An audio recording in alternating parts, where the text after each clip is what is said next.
जो एग्रेशन निकला आपका हर उसमें निकलता है कि मैं हर कंपटीशन में ऐसे खेलता हूँ। ये एग्रेशन नहीं है तो खिलाड़ी नहीं है यार, खून गर्म होना चाहिए। और सर देश का प्राउड है, जब यहाँ तिरंगा है तो वहाँ जोश क्यों नहीं होगा सर? पूरा ग्राउंड चुप है और वो नेशनल एंथम सुन रहा है, रोंगटे खड़े हो गए थे सर। 3 बार मैं 4th रहा हूँ सर। मैं नहीं चाहता था कि 4 बार 4th का टैग मैं अपने ऊपर लूँ। कोच ज्यादा एग्रेसिव था कि आप? कोच तो बहुत शांत है। शांत है मतलब ऑन ग्राउंड मेरे को पता कोच पीछे रहेंगे तो वहाँ गाली देते हो? गाड़ी दिखानी मैं आगे देके आ जाऊंगा।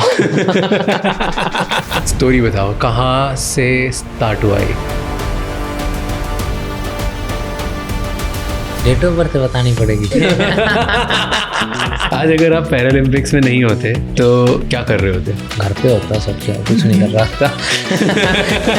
कोई बुरा नहीं लगा कि यार मेरी हाइट क्यों नहीं बढ़ रही है? शुरुआत से ही ना थिंकिंग मैंने आई रखी थी कि ठीक है मैं यूनिक हूँ ना, तो मैं यूनिक बन के दिखाऊंगा।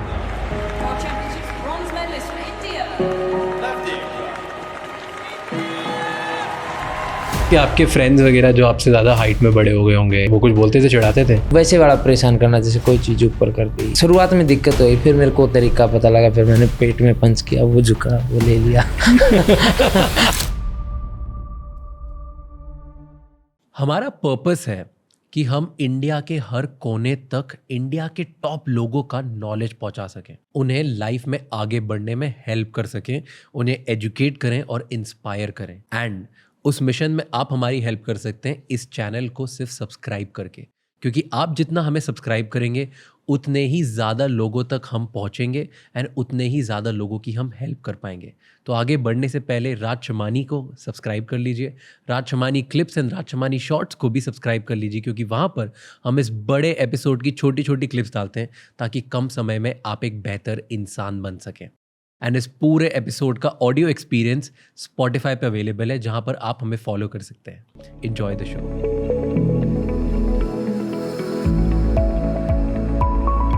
शुरू से बताओ मुझे, चलो अब स्टोरी बताओ कि कहाँ से स्टार्ट हुआ ये? डेट ऑफ बर्थ बतानी पड़ेगी। नहीं ठीक है, तो मत सब बता जज डेट कर ऑफ लेंगे। तो वो तो नहीं, ठीक है। तो पानीपत में मेरा गांव है, गांव लाखू बुआना। तो उधर मैं पैदा हुआ। हाँ। तो कैसे, कितने लोग थे घर में? पापा मम्मी दादा, हाँ, और भाई भी था तब तक। तो उसके बाद हुआ, फिर थोड़ा टाइम हुआ तो शुरुआत में ही पता लग गया था कि बीमारी है और हाइट नहीं बढ़ेगी। क्या बीमारी थी? ये अकमोंडोप्लाज़िया करके बीमारी है। ओके। वो जो ये मतलब ऐसा नहीं है कि सिर्फ हमारे अंदर है, ये जो जिनके मम्मी भी नॉर्मल है पापा भी नॉर्मल है, उनके भी बच्चे में आ जाती है। ऐसे है कि 1000 बच्चों में 1 को हो जाती है। ओके। तो ऐसे पता लग गया था कि ऐसा ऐसा होने वाला। बट फिर धीरे धीरे मेरे को नहीं पता, मेरे को तो थोड़ा लेट समझ आई चीज़ें कि जब पता लग रहा है कि सब हाइट बढ़ रही है, मेरी छोटी रह रही है। अब मैं 10 साल का हो गया, 6 साल का मेरे से बड़ा दिख रहा है, तो ऐसे था। और फिर मतलब इस टाइम पर लोग मतलब थोड़ा थोड़ा ये चिढ़ाने लग गए थे कि ऐसा है तो वैसा है। कि मम्मी पापा का क्या रिएक्शन था जब उनको पता चला कि ऐसा होगा? मम्मी पापा खूब अच्छे से सपोर्ट करते थे। मतलब मम्मी पापा ने खूब, मतलब उन्होंने कभी ये डिफरेंस नहीं किया कि मैं ऐसा हूँ मेरा भाई वैसा है, नॉर्मल है, तो उन्होंने ऐसा कुछ नहीं किया। उन्होंने बल्कि मैं तो ये बोल रहा हूँ भाई से ज़्यादा बल्कि मेरे को थोड़ा प्यार दिया, या तो मतलब सबको अच्छा लगता था मैं। तो आस पड़ोस का मतलब पड़ोसियों का या किसी का कुछ रिएक्शन होता था? कोई कुछ बोलता था घर वालों को कि? नहीं, उनको ये था कि इनका इतना कोई खास रिएक्शन नहीं था। वो नॉर्मल थे। वो मतलब जब हो जाता ना ज़्यादा टाइम होने के बाद सब हैबिचुअल हो जाते हैं, तो वो तो हैबिचुअल थे, उनका इतना कुछ नहीं था। बट ये था कि मैं फिर अलग कुछ करने के लिए ना, तो मैंने बहुत जल्दी ही करियर पकड़ लिया था। मैं तकरीबन 8 से 10 साल का था, तब से ही मैं स्पोर्ट्स में जाने लग गया था। मैं रेसलिंग करता था और तब से ही मैं मतलब अच्छा एक कैचिंग पावर अच्छी थी, तो इसलिए अच्छा करने लग गया था। अच्छी तो रेसलिंग कर आसपास वालों को आइडिया हो गया था कि हाँ ये मतलब स्पोर्ट्स में पक्का कुछ ना कुछ करेगा, क्योंकि उस पहले से दिखने लग गया था कि टैलेंट तो इसमें स्पोर्ट्स का है। बिल्कुल, क्योंकि मैं और बच्चों से एक्टिव भी ज़्यादा था ना, जो मेरी उम्र के थे या जो एक्टिव ज़्यादा था मतलब मेरी जो नॉर्मल एक्टिविटीज होती है ना, एक बच्चा एक जगह शांत बैठ जाता है, मैं नहीं बैठता था, मैं इधर से उधर, कभी वहाँ कभी वहाँ, तो ऐसे रहता था, भागते ही रहते थे, रेस्टलेस थे आप। मतलब हाँ पूरा मैं मतलब गांव में भी घर में भी मैं मतलब रहता है। काफ़ी किस्से हैं कि मैं सीढ़ियों से गिर रहा हूँ, मैं बेड से गिर रहा हूँ, मैंने जीभ कटवा ली, मैंने ये ठोडी जीभ कटवा ली मतलब? मैंने मेरा जीभ काट लिया था पूरा। कैसे? अभी भी पूरा निशान है।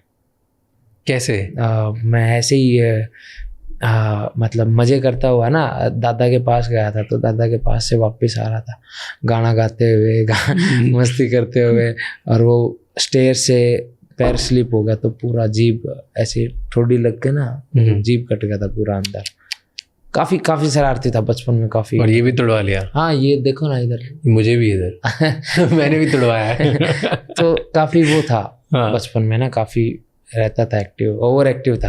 तो ओवर एक्टिव में से सबको पता था कि ये बच्चा, ये मतलब हाँ इसके सिम्टम्स अलग हैं ये नॉर्मल नहीं है, तो ऐसे। बट आसपास के आपके फ्रेंड्स वगैरह जो आपसे ज़्यादा हाइट में बड़े हो गए होंगे, जो दोस्त होंगे, वो कुछ बोलते थे, चिढ़ाते थे? शुरुआत में तो थोड़ा सा मतलब रहता था ये चिढ़ाने विढ़ाने वाला। क्या बोलते थे? मतलब वैसे वाला परेशान करना, जैसे कोई चीज़ ऊपर कर दी, अब ले ले, मतलब वो चीज़ मेरे को चाहिए। फिर शुरुआत में दिक्कत हुई, फिर मेरे को तरीका पता लगा, फिर मैंने पेट में पंच किया, वो झुका, वो ले लिया। कभी बॉदर करता था, ये परेशान करती थी ऐसी चीज़ें बचपन में? बाद में फिर मैं इनको एंजॉय करने लगा था, वो कर रहे थे, मैं मार रहा था, मैं ले रहा था। शुरुआत में तो वो था, सॉल्यूशन नहीं मिला था, पर बाद में धीरे धीरे मैंने खुद से ही सॉल्यूशन निकाला। हाँ, बट कभी बुरा नहीं लगा कि यार मैं क्यों, मेरी हाइट क्यों नहीं बढ़ रही, मैं ऐसा क्यों परेशान हो गया? नहीं, शुरुआत से ही ना थोड़ी सी ना थिंकिंग मैंने आई रखी थी कि ठीक है मैं यूनिक हूँ ना, तो मैं यूनिक बन के दिखाऊंगा, है ना। अगर आप मेरे को अलग सोच रहे हो, अलग देख रहे हो ना, तो मैं अलग दिखूंगा आपको। सही। मैं वो कॉमन पीपल में नहीं ऐड होने वाला हूँ। और ये एटीट्यूड कैसे आया? बस अपने आप ही कि जब इतना वो सब कर रहे थे, तो फिर मन में ये था कि चलो ठीक है, तुम मेरे को अलग सोच रहे हो ना, तो मैं अलग करके ही दिखाऊंगा। ये मन से ही आया कि हाँ, खुद से ही कि पापा ने हेल्प करी, मम्मी ने बताया, किसने ये दिमाग में थॉट डाला कि तू बेटा यूनिक है? ना, किसी ने कोई थॉट नहीं डाला, बट ये था कि हाँ, फिर लगन लगी, पापा ने रास्ता दिखाया, पापा ने वे दिखाया, पाथ दिखाया कि या ऐसे हम जाएंगे, ऐसे हम काम करेंगे। हालांकि शुरुआत में मेरे को वो भी बोझ लगता था कि यार सब जा रहे हैं स्कूल में जा रहे हैं, 2 घंटे पढ़ रहे हैं, बाद में कोई क्रिकेट खेल रहा है, कोई कुछ कर रहा है, मज़े कर रहा है, मैं जा रहा हूँ स्कूल से आ रहा हूँ जल्दी से काम ख़त्म करके, और फिर ट्रेनिंग के लिए जा रहा हूँ, उधर कोच मार रहा है, उधर स्कूल वाले मार रहे हैं, दोनों जगह पिटाई हो रही है, थक हार के शाम तक ऐसे जाते थे, रोटी दे दो मैं सोने जाऊँगा। तो मतलब काफ़ी वो वाली कंडीशन रहती थी, बट ठीक है, वो पिटते थे बस शुरू में। हाँ, देखो पहली बात शरारती था, दूसरी चीज पढ़ता भी नहीं था, है ना, क्योंकि नहीं थी वो क्वालिटी। बस इतना रहता था कि पास हो जाऊं, उसके बाद सब आप पे देखी जाएगी। उसके फिर रही बात कोच वाली, वो ट्रेनिंग के दौरान वो पार्ट ऑफ ट्रेनिंग आपको मजबूत करने। कैसे करते थे, क्या करते थे कोच ट्रेनिंग में? मतलब अच्छा कर रहे होते हैं, जैसे मतलब अगर हम ब्रेक नहीं कर रहे ना, रेसलिंग में थोड़ा रहता है, कोई भी कोच आप देखोगे ना, वो विदाउट स्टिक आपको नहीं मिलेगा। वो मोटिवेट करने के लिए स्टिक भी मारते हैं। तो क्यों मारते थे स्टिक? मतलब अच्छा कर रहे होते ना तो भी स्टिक मारते थे, वो तो एक मजबूत और एक वो मतलब क्या ना, गुस्सा आएगा ना तो और ज्यादा होगा, मतलब वो ध्यान यहाँ से हटके ना, जो हम कर रहे हैं, अगर मसल बढ़ रहा है, हम स्लो हो रहे हैं, ध्यान वो लगने के बाद यहाँ से हटके वहाँ चला जाता है जहाँ लगा है। तो वो तो उस मोमेंट में और ज्यादा हो जाती है। तो जैसे मैं आपको एग्जाम्पल देता हूँ, मैं ना बचपन में टाइक्वांडो करता था, तो हमको ग्राउंड पे पहुंचना होता था, मान लो 2 बजे। अगर 2:05 पे कोई पहुंचा, 5 मिनट लेट हुआ, तो उसको फिर ग्राउंड के 5 राउंड लगाने होते थे। तो अब जैसे अगर कोच यहाँ खड़ा है, तो मैं 5 राउंड लगाने 5 मिनट लेट हुआ, तो मैं जब यहाँ जाता था ना, यहाँ पे 2 छड़ियाँ पड़ती थी, फिर भाग के आता फिर यहाँ तक जाते थे, फिर 2 छड़ी पड़ती थी, ऐसे 5 तक ये स्टेशन पहुँचते स्टिक पड़ती थी ग्राउंड की। या तो ये हो जाता था, हाँ, या हम एक जगह पे कर रहे हैं, कोच राउंड लगा रहा होता था, तो वहाँ एक का सबको लाइक प्रसाद टाइप मिल रहा है। ऐसे ही मतलब देना ही है। हाँ वो ठीक है, वो अच्छा है क्योंकि वो मजबूत करता है और आपको और आपकी लिमिट्स को पुश करता है। जब आप अपनी लिमिट्स को पुश करोगे तो आप और बेहतर कर पाओगे। ट्रू। तो कभी ऐसा लगा कि यार आज तो जबरदस्ती मार दिया? बहुत बार। कब लगा ऐसा? आज तो कुछ था ही नहीं, आज तो किया भी नहीं, आज तो अच्छा कर रहा था, आज क्यों मार दिया? बहुत बार ऐसे होता था। एक दिन का ऐसा नहीं है वो। अच्छा, हर मतलब पार्ट ऑफ ट्रेनिंग। हाँ, कभी लंबा बड़ा झगड़ा कभी कुछ हुआ? नहीं, इस चीज को कभी फील नहीं किया, इस चीज को कभी वो नहीं किया। मतलब स्टिक पड़ती रहती थी, तो उसमें मजबूत होता रहता था। और स्कूल में क्यों पड़ती थी स्टिक? काम नहीं करता था मैं, मतलब वो यही था, कभी टीचर काम दिया वो नहीं याद, अब नहीं याद तो भाई पिटो। पिटो मतलब कैसे? कभी जैसे एक विंडो से हाथ पकड़ के अंदर खींच लिया, एक बंदे ने हाथ पकड़ा। हाँ। ना क्यों? अब देखो, अब बंदे थे, शरारती थे। हाँ। अगर टीचर इधर से मारे तो इधर घूम गए, उधर से मारे तो उधर घूम गए, तो नहीं आए टीचर के कंट्रोल में। हाँ। पर फिर भी अब टीचर मतलब हाथ पकड़ के एक दूसरे फ्रेंड से हाथ पकड़वा के, क्लोज फ्रेंड हाथ पकड़ता था। जो बिल्कुल साथ बैठता है, जिसको हमेशा साथ रखते हैं। वो हाथ पकड़ता था, पीछे टीचर मारता था, उसको धमकी देता, तूने छोड़ा तो इसको छोड़ के तेरे को पीटूंगा। अब यहाँ मैं उसको दया की नजरों से देख रहा हूँ, भाई कुछ तो रहम कर मेरे ऊपर। वो तो नहीं करेंगे, तू तो कर। तो ये पिटते थे क्योंकि काम नहीं करते थे? हाँ, मैं नहीं पढ़ता था। हमारे स्कूल में यहाँ पे स्केल मारते थे, लकड़ी की स्केल होती थी एक, तो अगर होमवर्क नहीं करके गए ना तो इधर स्केल पड़ती थी बहुत जोर से, और मतलब रोना आ जाता था। और ये 5th क्लास में 6th क्लास में होता था मेरे साथ, तो बचपन में। ये भी मतलब 7th 8th तक ऐसा होता था। हाँ। उसके बाद फिर या तो हमें फर्क पड़ना बंद हो गया था, या टीचर्स को शर्म आती थी, ये इतने बड़े हो गए, इनको क्या ही मारे। तो मतलब एक चीज इनमें से होगी थी। उसके बाद आने के मतलब फिर नहीं हुआ ये। बट फिर सिर्फ कोच ही मारता था रेसलिंग में? रेसलिंग वाले कोच मारते थे। फिर मैंने जब रेसलिंग छोड़ दी तो फिर। कब छोड़ी? मैंने अराउंड 2013 के आसपास। वो मेरे को लोअर बैक इंजरी हो गया था काफ़ी ना। मैं मतलब अगर खड़ा भी होता था ना तो मैं ऐसे झुक के खड़ा रहता था, धीरे धीरे ऐसे स्ट्रेट हो जाता था। फिर मतलब इतना टाइम ब्रेक हो गया था ना, तो वो सारी चीज़ें दोबारा ऑन ट्रैक लाने में दिक्कत आ रही थी, और इंजरी भी दोबारा परेशान करने लगी थी। तो फिर मैंने छोड़ दिया। फिर मैंने थोड़ा रनिंग करना शुरू किया। तो मैंने 100 200 किया, उसमें नेशनल में मेडल आए थे मेरे 2। नाइस। फिर हमारा शॉर्ट स्ट्रक्चर की वजह से ना, ये हार्ट छोटा होता है, तो रनिंग में ब्लड प्रेशर मतलब बहुत हाई होता है, बहुत ज़्यादा जाता है, तो दिक्कत ना हो जाए हार्ट में। तो इसलिए साइंटिफिक रीजन दे के IPC वालों ने रनिंग हटवा दिया। तो सिर्फ जेवलिन और शॉर्ट पुट बचा था हमारी कैटेगरी में, और कुछ बचा ही नहीं था। तो यही 2 ऑप्शंस थे, नहीं तो थे। हाँ, शॉर्ट पुट का फिर मेरे को ये था, एक तरीके से मन भी कर रहा था क्यों रेसलिंग करके आया हूँ, पावर है। पर उस टाइम तक नीरज भाई साहब ने ना जूनियर का रिकॉर्ड बनाया था, तो जेवलिन से अलग ही प्रेम हो रहा था कि वो भी पानीपत के, मैं भी पानीपत का, तो भाई यही करते हैं। फिर वो ही शुरू किया। जेवलिन 2017 में शुरू किया। तब तक जेवलिन कभी पकड़ा नहीं था? नहीं, उसके मैं पकड़ना भी नहीं आता था, मैं ऐसे पकड़ रहा था जेवलिन को। फिर किसी ने बताया कि ऐसे नहीं, इसको ऐसे पकड़ो, फिर ऐसे पकड़ के फिर थ्रो किया था। तो ये जेवलिन से पहले ओलंपिक्स में ही क्यों जाके गोल्ड जीतना था या कोई मेडल जीतना था? ये हर खिलाड़ी का, किसी भी गेम का, उसका आप सपना पूछोगे ना तो वो ओलंपिक गोल्ड होता है। बट ये सपना स्टार्टिंग में आया कैसे? जब लोग स्पोर्ट्स स्टार्ट करते हैं ना, बहुत से लोग, उनका टारगेट होता है कि नौकरी लगते ही छोड़ देंगे, जॉब के बाद छोड़ देंगे। क्योंकि सर जो खेल करता है ना, वो बहुत या तो गरीब या मिडिल क्लास लोग गेम करते हैं, या उनकी मजबूरी होती है गेम करना।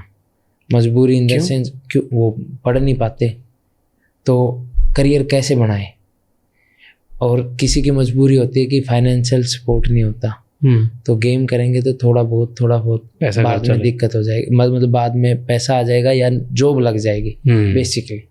और मतलब गेम्स सर, गेम बहुत हार्ड है करना ना। हाँ, आप सुबह उठोगे, आप ट्रेनिंग करोगे, आपका पूरा डे, एक पूरा दिन उस टारगेट के लिए सेट होगा, आपका पूरा वीक उस टारगेट के लिए सेट होगा, आपके पूरे 6 महीने उस टारगेट के उस एक दिन के लिए सेट होगा।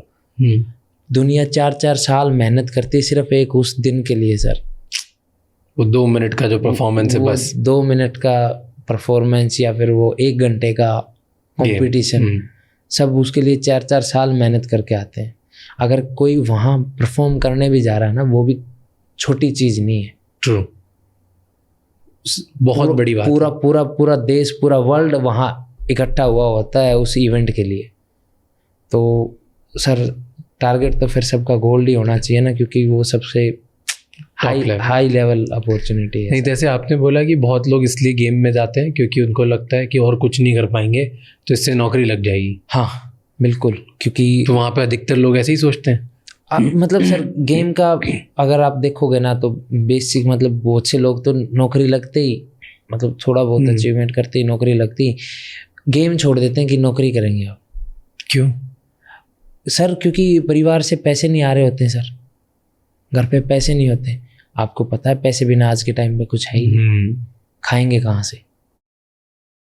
कितनी सारी चीज़ मतलब होती हैं, हम क्या हमारी प्रॉपर डाइट है, फिजियो, अगर इंजरी होगी तो physio, strength and conditioning coach की फीस, सबसे पहले तो कोच की फीस, हाँ, और उसके अलावा हमारे शूज़, किट, वियर और स्पाइक्स, सबसे मेन जो फेंकना है जेवलिन, बहुत खर्चा है। बहुत खर्चा है सर। वो अकेला जेवलिन ही 2-2.5 लाख का आता है। तो फिर लोग सोचते हैं कि ये सब बस करने से पहले जल्दी सी करके अपना नौकरी लगा ले। हाँ। पर सर बाद में अगर जब सपोर्ट अच्छा होने लगता है और सपोर्ट अच्छा मिलने लगता है, क्योंकि अगर जब आप एक लेवल पे परफॉर्म करने लगते हो ना तो भारत सरकार अच्छा सपोर्ट भी करती है। तो आपने क्यों नहीं सोचा कि नौकरी करके नौकरी मिल जाएगी तो छोड़ दूंगा? सर टारगेट छोटे नहीं रखे थे, और मतलब फिर भी मतलब ये था कि एक टारगेट नौकरी भी था, क्योंकि मेडल आते हैं, बिल्कुल मान सम्मान मिलता है, बट इन द एंड समाज ये पूछता है कि मेडल तो ठीक है, करता क्या है? तो आपने नौकरी करी कभी? मतलब करी नहीं, हाँ मैं ज्वाइंट हूँ अभी, मैं इनकम टैक्स डिपार्टमेंट में अभी ज्वाइन किया, अभी स्टार्ट नहीं करी नौकरी? मतलब हाँ सर, मैं वो उन्होंने काफ़ी वो सपोर्ट कर रहे हैं सर मेरे को, गेम करने का उन्होंने परमिशन दे रखा है, ठीक है कि आप गेम डिपार्टमेंट की तरफ से सपोर्ट है? बिल्कुल फुल सपोर्ट है, डिपार्टमेंट बोल दो, इंडियन गवर्नमेंट बोल दो, क्योंकि दोनों एक दूसरे से जुड़े हुए हैं। और उन्होंने बोला है कि हाँ ठीक है, आप हमारे अच्छे खिलाड़ी हो, आप गेम करो, हम आपको एज ए खिलाड़ी ट्रीटमेंट करेंगे। तो हमें पता है, हमें आपको भरोसा है, तो इसलिए उन्होंने परमिशन दिया हुआ है सर। क्या मेरे को ओलंपिक्स के लिए ट्रेनिंग बताओ? सर कुछ तो सीक्रेट रहने दो। अब क्या सीक्रेट? अब तो सबको बताना चाहिए, अब तो सबको इंस्पिरेशन मिलनी चाहिए। नहीं सर, ट्रेनिंग काफ़ी मतलब स्पेसिफिक रहता था, क्योंकि हार्डवर्क हम करके आ चुके थे। हम 42-44 तक काफ़ी हार्डवर्क करके आए थे, अब स्पेसिफिक ट्रेनिंग किया था सिर्फ। कब से स्टार्ट हुई स्पेसिफिक ट्रेनिंग ओलंपिक? इस साल से। इस साल से क्योंकि जनवरी से। हाँ, क्योंकि सर देखो ओलंपिक आता है 4 साल में एक बार, बीच में जो इवेंट रहते हैं वो हम ऐसे ही खेल लेते हैं, उसमें कोई स्पेशल ट्रेनिंग उसमें मतलब ऐसा नहीं है। इस बार बिल्कुल ही बस टारगेट की वाली ट्रेनिंग, मतलब इस बार गोल्ड लेके आए। हाँ, वो मेंटलिटी और वो फोकस वाली ट्रेनिंग। अब उसमें चाहे मेंटली काउंसलिंग हो रही हो या फिर फिजिकली हो रही हो या फिर क्या क्या हुआ मेरे को सब बताओ। जनवरी में अब आपकी ओलंपिक ट्रेनिंग स्टार्ट हुई, आपको बोला कि इस बार आप ओलंपिक में जाओगे? नहीं, फिर तो मैंने ट्रेनिंग स्टार्ट करी थी दिसंबर से। ओके, तो वो तब बता दिया था कि अब इस बार ओलंपिक जाओगे? नहीं सर, ऐसा नहीं होता। बट ये था कि हाँ मैं कोटा लेके आ चुका था। कोटा लेके आके चुका था? क्या होता है ना सर, सीट्स होती हैं ओलंपिक में कि एक कंट्री से सिर्फ इतने एथलीट पार्टिसिपेट करें। तो जब वो नंबर ऑफ पार्टिसिपेट्स की लिस्ट आती है ना, कि एथलेटिक्स में ये भी आता है कि ऐसे 25 मैन और 15 वुमेन सिलेक्ट करके आपने देनी है। तो जब वो 25 मैन होंगे ना, तो वो उनका रैंकिंग बेस ना, कौन फर्स्ट रैंकिंग के कितना क्लोज है, वो एथलीट्स सिलेक्टेड होंगे ओलंपिक्स के लिए। ओके, तो आप उसमें सिलेक्ट नहीं हुए थे कि हो गए थे? तो वो पिछला जो वर्ल्ड चैंपियनशिप था ना, उधर मैंने 4th फिनिश किया था। तो वहाँ से उन्होंने 1st, 2nd, 3rd, 4th को कोटा दे दिया था कंट्री को कि आपका ये एथलीट का कोटा है इस इवेंट में। वो फिर किसी का बाई नेम नहीं होता, वो कंट्री के कोटे होते हैं। ओके। तो कंट्री उसके बाद में सिलेक्शन का उनका क्या प्रोसेस है, जो भी प्रोसेस रहेगा वो कंट्री पे छोड़ दिया जाता है। ठीक है। कंट्री सिलेक्शन ट्रायल्स ऑर्गेनाइज कराती है। उस ट्रायल में जो आपकी परफॉर्मेंस होगी वो रैंकिंग के साथ मैच किया जाता है वर्ल्ड रैंकिंग में, और फिर आपको पता लगाया जाता है आप कहाँ स्टैंड कर रहे हो। वो जो रैंकिंग में जब आप स्टैंड कर रहे हो उसमें अगर आपका नंबर टॉप 6 या टॉप 7 में है तो आपको तकरीबन सेलेक्ट कर लिया जाता है, मतलब फाइनलिस्ट। Got it. और ये फाइनलिस्ट कब बनती है? ये फाइनलिस्ट जब वो ट्रायल कर लेंगे ना सर। कब आपके केस में कब बना था? हाँ, मेरे केस में क्या था कि अब हमारी ना मई में वर्ल्ड चैंपियनशिप हुई थी। एक वर्ल्ड चैंपियनशिप 2023 में हुई थी, एक इस साल मई में हुई थी। तो इंडियन टीम ने, इंडियन फेडरेशन ने ये इस बार डिसाइड किया था कि जो वर्ल्ड चैंपियनशिप के मेडलिस्ट होंगे ना, वो डायरेक्ट क्वालिफाई करेंगे ओलंपिक्स के लिए, उनको ट्रायल नहीं देना पड़ेगा। क्योंकि वर्ल्ड का जो कंपटीशन होता है और जो ओलंपिक का कंपटीशन होता है वो सिमिलर होता है। मतलब कंपटीशन का जो हार्डनेस है वो इतना ऑलमोस्ट सेम होता है, ऑलमोस्ट बराबर होता है। बाकी कोई होता है जो सिर्फ ही ओलंपिक की तैयारी करता है, जो 3 साल के लिए गायब हो जाता है और सिर्फ ओलंपिक में आता है, वो बहुत डेंजर खिलाड़ी होते हैं। वो हकीकत में बहुत ज़बरदस्त खिलाड़ी होते हैं, बट स्टिल इन्होंने काफ़ी अच्छी था वो इस बार, क्योंकि जो ऑलरेडी मेडलिस्ट हैं वो क्यों फिर दोबारा ट्रायल में बीच में अपना कंपटीशन, क्योंकि कंपटीशन जीत गए, मतलब वर्ल्ड लेवल पे खेल रहे हैं तो फिर ठीक है। बहुत बार ये भी होता है कि कंपटीशन में खिलाड़ी इंजर्ड हो जाता है तो देश के लिए एक मेडल का नुकसान हो जाएगा। तो इसलिए इस बार टीम ने ये डिसाइड किया था। मैं वर्ल्ड चैंपियनशिप में ब्रॉन्ज मेडलिस्ट था, तो मेरे को मैंने डायरेक्ट डाल दिया। तो ये मई में पता चल गया था? हाँ, तो ये मई में पता लग गया था। बट अगर वहाँ नहीं होता तो ट्रायल देते, ट्रायल में फिर हो जाना। ओके। तो अब जब ये वर्ल्ड, आपको लग रहा था कि दिसंबर में आपको लगा कि कोटा में आ गया हूँ मैं, इस बार ओलंपिक खेलना है और इस बार मेडल लाना है, हाँ, फिर कैसे ट्रेनिंग होती? कितनी बजे सोते हो, कितनी बजे उठते हो, क्या करते हो? सर उस टाइम पे ना बहुत स्पेसिफिक रूटीन हो जाता है। जैसे क्या? जैसे अगर हमने प्लान कर लिया कि हमारी ट्रेनिंग सुबह या तो 7 बजे होगी, हाँ, या 7:30 होगी, इतनी जल्दी हम शुरू करने का मतलब सोचते हैं। अगर 7 बजे हुई तो हम 6 बजे उठ जाएंगे। उठ के जो भी रूम में बैग वगैरह तैयार करना है, जो भी प्रेस वगैरह होना है, वो सब होके हम 7 बजे ट्रेनिंग चले जाएंगे। 2 से 3 घंटे की जो भी ट्रेनिंग हुई। क्या होता है ट्रेनिंग में 2 से 3 घंटे? मतलब कभी हम स्पेसिफिक ये जेवलिन हर रोज़ नहीं करते, पर जेवलिन की जो टेक्निक पे जो काम होता है वो तकरीबन हम हफ्ते में 6 बार करते हैं। टेक्निक पे क्या काम होता है? मतलब सर जैसे हर एक टेक्निक है ना, हर एक बंदे का टेक्निक अलग अलग होता है। okay. वो पर्सन टू पर्सन डिपेंड करता है। तो किसी की वीकनेस कुछ होती है, किसी की कुछ होती है। किसी का मतलब हाथ, कोई है ना, बहुत सा बंदे ये होते हैं मारने के चक्कर में ना ये हाथ खींच लेते हैं। तो जब ये हाथ खींच लिया तो नंबर ऑफ मसल का जो यूज है ना वो कम हो जाता कि फिर इतना होने के बाद है ना एक ही मसल काम करेगी, ये वाली। और अगर हम ये सीधा रखेंगे तो ये भी जुड़ गया, ये भी जुड़ गया, ये भी जुड़ गया, ये भी जुड़ गया, और फिर सीधा ऊपर चला। तो ऐसे अगर कोई हाथ खींच रहा है तो उसका हाथ पे काम करना है। कोई पैर से इतनी मतलब रोटेट हो रही है अच्छे से, मतलब जो भी नंबर ऑफ मसल जितना आप यूज कर सकते हैं ना उतना कर, क्योंकि सर जो पावर है ना वो मसल में है, बोन में नहीं। तो इसीलिए सारे मसल यूज करना, जितना आप मसल यूज कर सकते हो। और हम पावर बनाते भी मसल्स में ही है जब वेट्स वगैरह करते हैं, जो भी ट्रेनिंग वगैरह करते हैं, क्योंकि बोन मजबूत हो सकती है बट पावरफुल नहीं हो सकती। ट्रू। तो फिर आपकी सबसे ज़्यादा वीकनेस क्या थी जब आप ये इस पे वर्क करते थे? किस पे वर्क कर लिया आपने? अरे सर अच्छा जी ओके।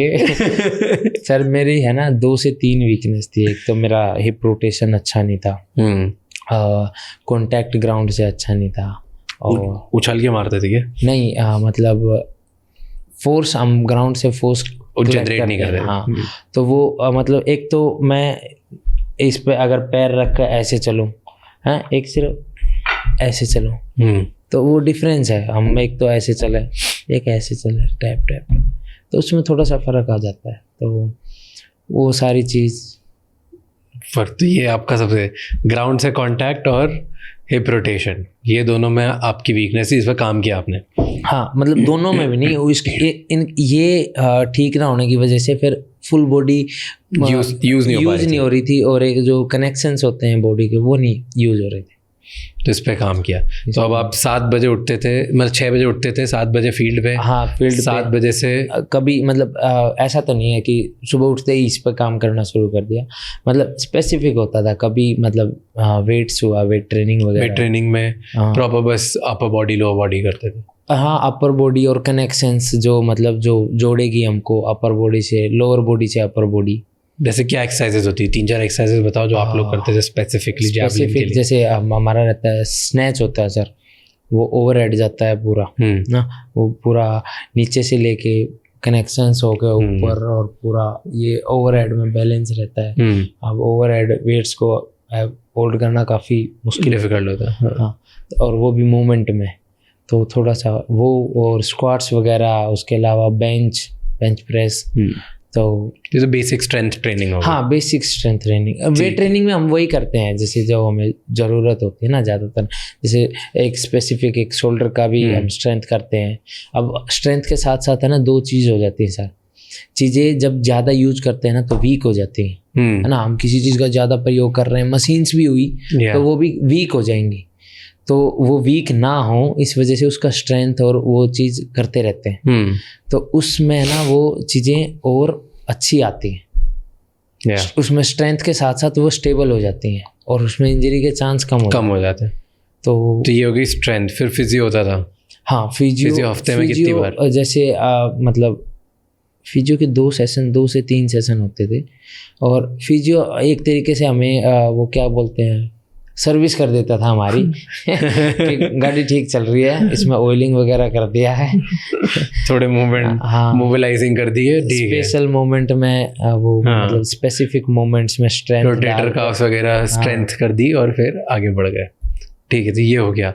अब ये फिजियो शाम को होता था, उसी टाइम पे ट्रेनिंग के टाइम पे होता था सुबह 7 से 10 के बीच? उसके 1 से 2 सेशन होते थे, और उन सेशंस में कोच नहीं आते थे, मतलब कोच का इन्वॉल्वमेंट नहीं होता था। वो तो मतलब फिजियो का इंजरी नहीं थी ना, तो सर फिजियो का रोल कम होता था, बट फिर भी इतना होता था, मतलब वैसे तो इम्पोर्टेंट रोल होता था कि वो जहाँ भी वीकनेस है ना उसकी स्ट्रेंथनिंग करवा देता था, तो ताकि हमारी जो ट्रेनिंग है ना वो एक बार के लिए रुके ना, जो टारगेट है वो। कौन सी सबसे ज़्यादा ट्रेनिंग क्या करते थे आप फिजियो में? मेरा शोल्डर का ज़्यादा रहता था, क्योंकि सर हम है ना बहुत ओवर यूज कर लेते हैं शोल्डर का, बार थ्रो करना, कम से कम एक दिन में भी हम ऐसे कम से कम 100 तो ऐसे झटके मार ही लेते हैं बिना बार के, कि विथ मतलब जैवलिन? जरूरी नहीं है जैवलिन, हम बॉल से भी थ्रो करते हैं, तो वो भारी पूरा मतलब एक 1.5 एंड 1 किलो का बॉल्स होता है, तो पूरा उनसे, हाँ बिल्कुल एक हाथ से, वो भी जेवलिन एंगल में, तो वो काफ़ी। तो कभी ऐसा लगा कि एक हाथ वीक रह गया और एक हाथ बहुत स्ट्रेंथ? इसलिए हम दूसरे बराबर करते हैं, ऐसा नहीं है कि सिर्फ एक को ही करते हैं, वो तो है ही कि इस हाथ में मतलब मैं लेफ्टी हूँ, तो इसमें कंट्रोल और स्टेबिलिटी और पावर ज़्यादा है इससे, पर साथ साथ बस एक बार इसको धोखा देने के लिए कर लेते हैं इसका भी बाकी फोकस तो इस पे ज़्यादा रहता है थोड़ा बहुत इसको हाँ, ठीक थोड़ा कर बहुत है, हाँ प्रॉपर भी नहीं हो रहा तो कोई बात नहीं, हमने तो नंबर 5 हो गए, हाँ छोड़ दो कोई फर्क नहीं पड़ता हाँ, इससे। इसका क्या करेंगे तेरा करना तो इसने सारा फिर तो 7 से 10 हो गई ये ट्रेनिंग, फिर उसके बाद क्या करते हो? मतलब 7 से 9 हो जाती थी सर, फिर खा मतलब ब्रेकफास्ट वगैरह करके सो जाता था मैं। 10 सवा 10 तक सो जाता था। अच्छा, 1-1.25 घंटा सो जाते थे? हाँ, फिर 1 बजे तक, फिर लंच करता था, लंच करके वापस कमरे में। कितनी बजे लंच? 1 बजे? हाँ, तकरीबन 1 बजे।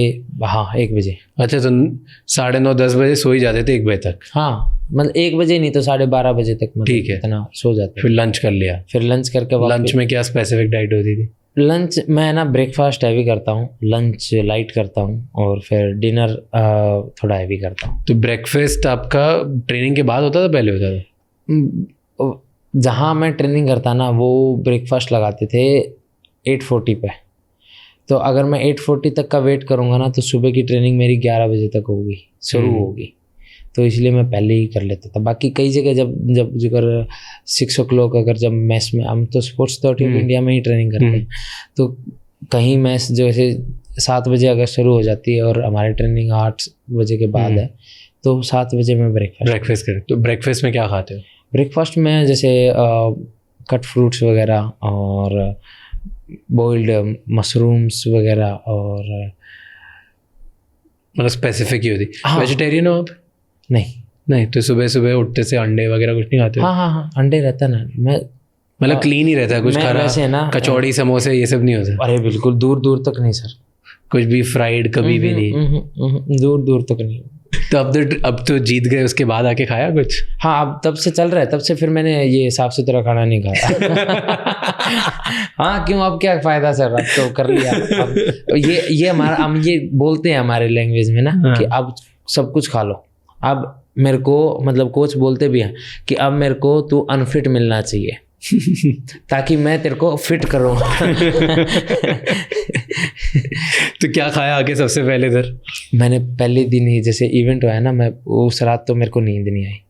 मैं 3 बजे मेरे को भूख लगी, मैं 3 बजे जाके उधर, वो 24 आवर खुला रहता है ना उधर का मैस, विलेज का, पेरिस का, तो मैं पिज़्ज़ा खाया। सबसे पहले पिज़्ज़ा खाया, बट उन्होंने हेल्दी बना रखा था। बट इधर इंडिया में आके नहीं खाया, बट सबसे पहले पिज़्ज़ा खाया। और इंडिया में आके मैंने खाई रोटी, क्योंकि उधर रोटी नहीं मिल रही थी। ठीक है, तो इधर आपने, आप ब्रेकफास्ट करते हो, हेल्दी ब्रेकफास्ट। कितने साल तक आपने ये अनहेल्दी खाना नहीं खाया? कितने टाइम से नहीं खाया? मतलब ऐसे कभी कभार तो खा लिया सर, क्योंकि ऐसे ही जैसे इवेंट ख़त्म होगा, साल ख़त्म होगा, तो खा लेते हैं सर। पर अगर मैं बताऊं, इस साल तो मैंने पिछले नवंबर दिसंबर से छोड़ दिया। मतलब ये 7-8 महीने से कुछ भी नहीं? 0? देख लो सर, कितना सेक्रीफाइस करना पड़ता है हमें, तब जाके कहीं देश का नाम रोशन होता है। वो तो बहुत और भी सैक्रिफाइस होंगे जो आप बता नहीं रहे हो, हंस के बिल्कुल सब निकाल दे रहे हो। ठीक है, तो फिर ब्रेकफास्ट किया, ब्रेकफास्ट आपका हेल्दी हो गया, सो लिए, 1 बजे उठे, फिर लंच भी हेल्दी। उसमें रोटी चावल वगैरह होते हैं? नहीं, दोपहर में मैं रोटी नहीं खाता।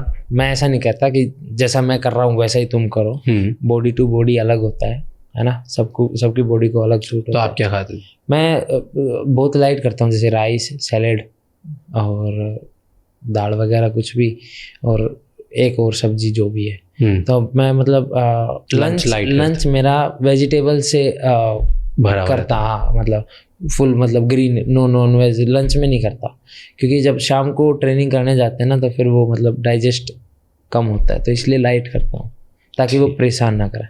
तो 1-1.5 बजे आपने ये कर लिया, फिर उसके बाद ट्रेनिंग वापस? ट्रेनिंग हम 5 बजे चले जाते हैं, 5 से तकरीबन 8 तक रहता है। तो ये 2 से 5 क्या करते हो इसमें?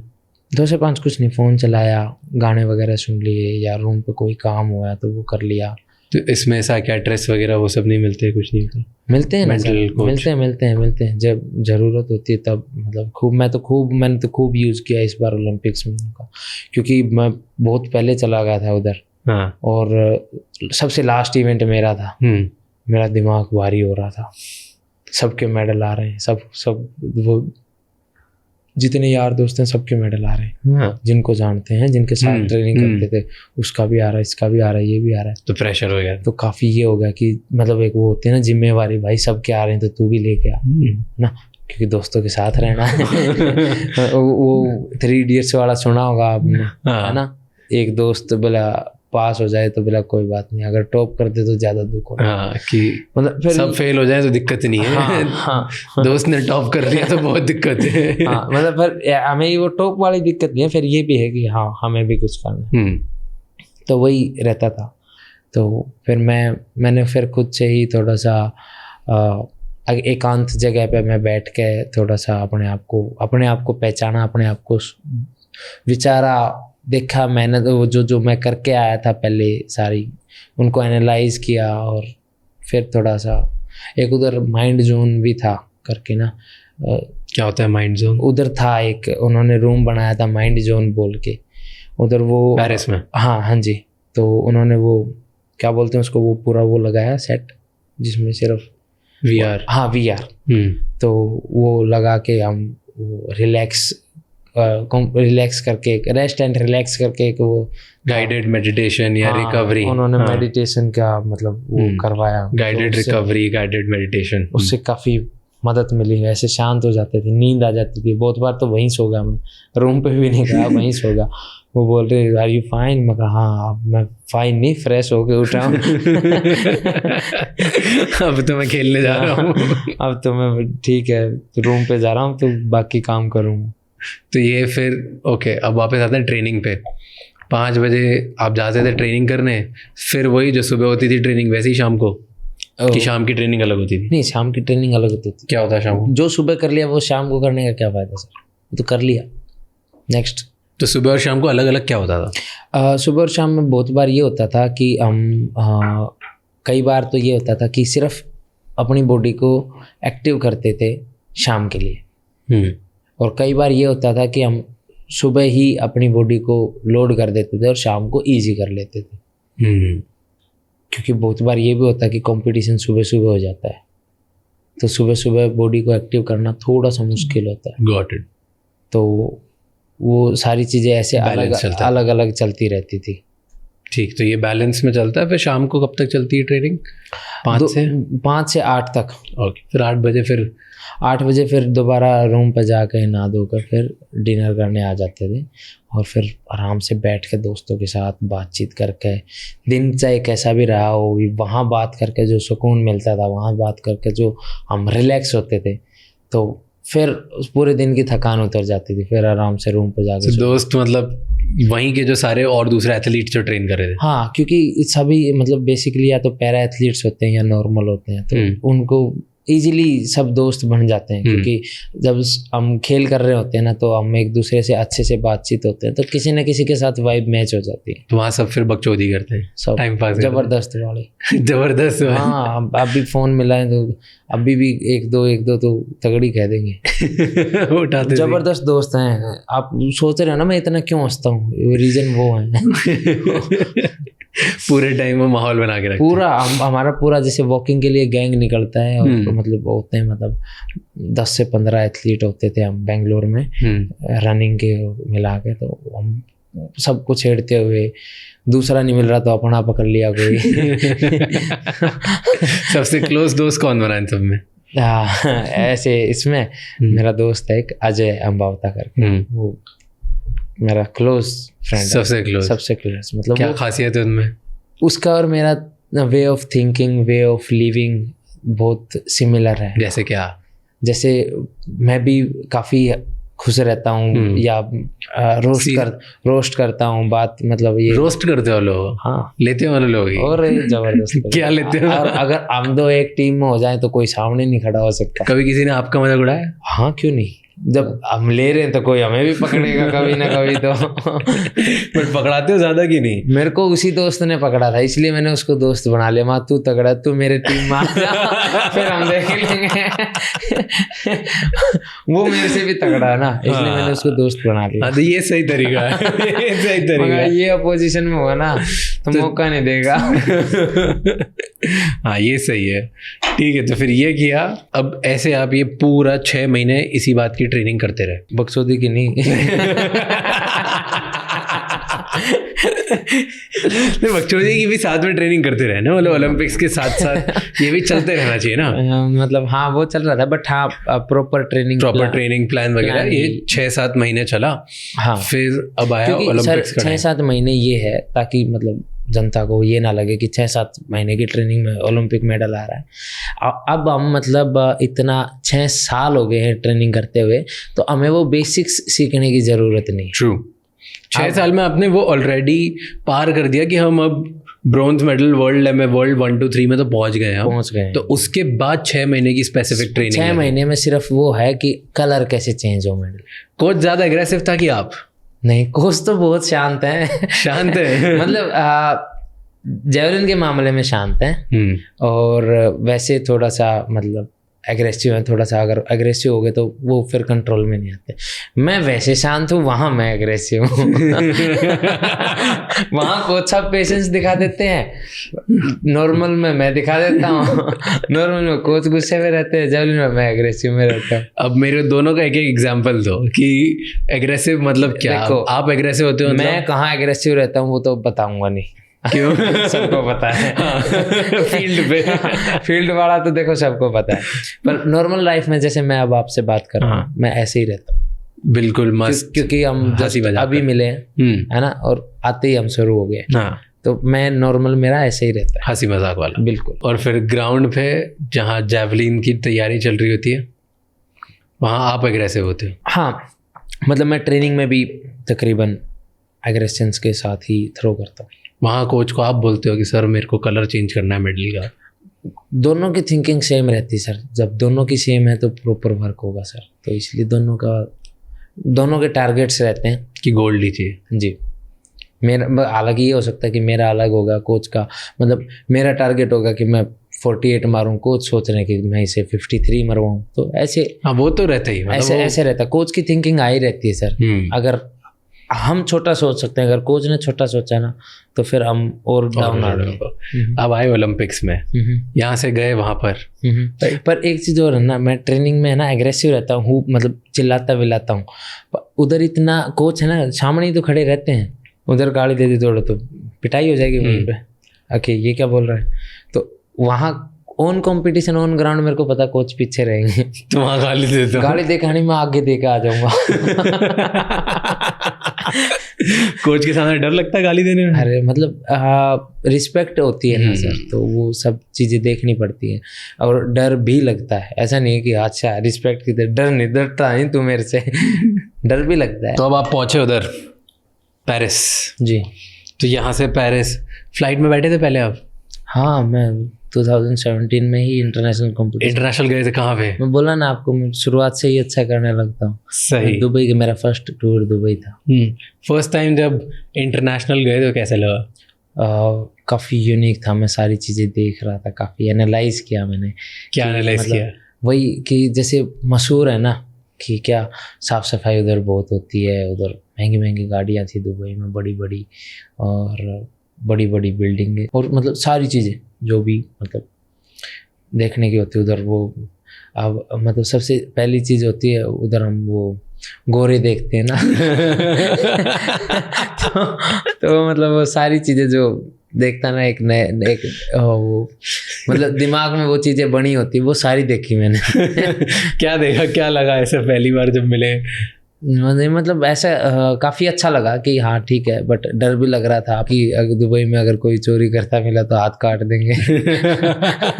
तो काफ़ी स्ट्रिक्ट रूल थे, जो भी मतलब रूल्स के बारे में पता लगा काफ़ी। तो डर लग रहा था कि काफ़ी अपने आप को भी ऐसे करके रखता था। वीडियो किसी ने मॉल में वीडियो कॉल करता हुआ पकड़ा गया तो फाइन है, ये तो काफ़ी कुछ जो रूल्स थे पता लगे, तो काफ़ी अपने आप को रोक रहा था।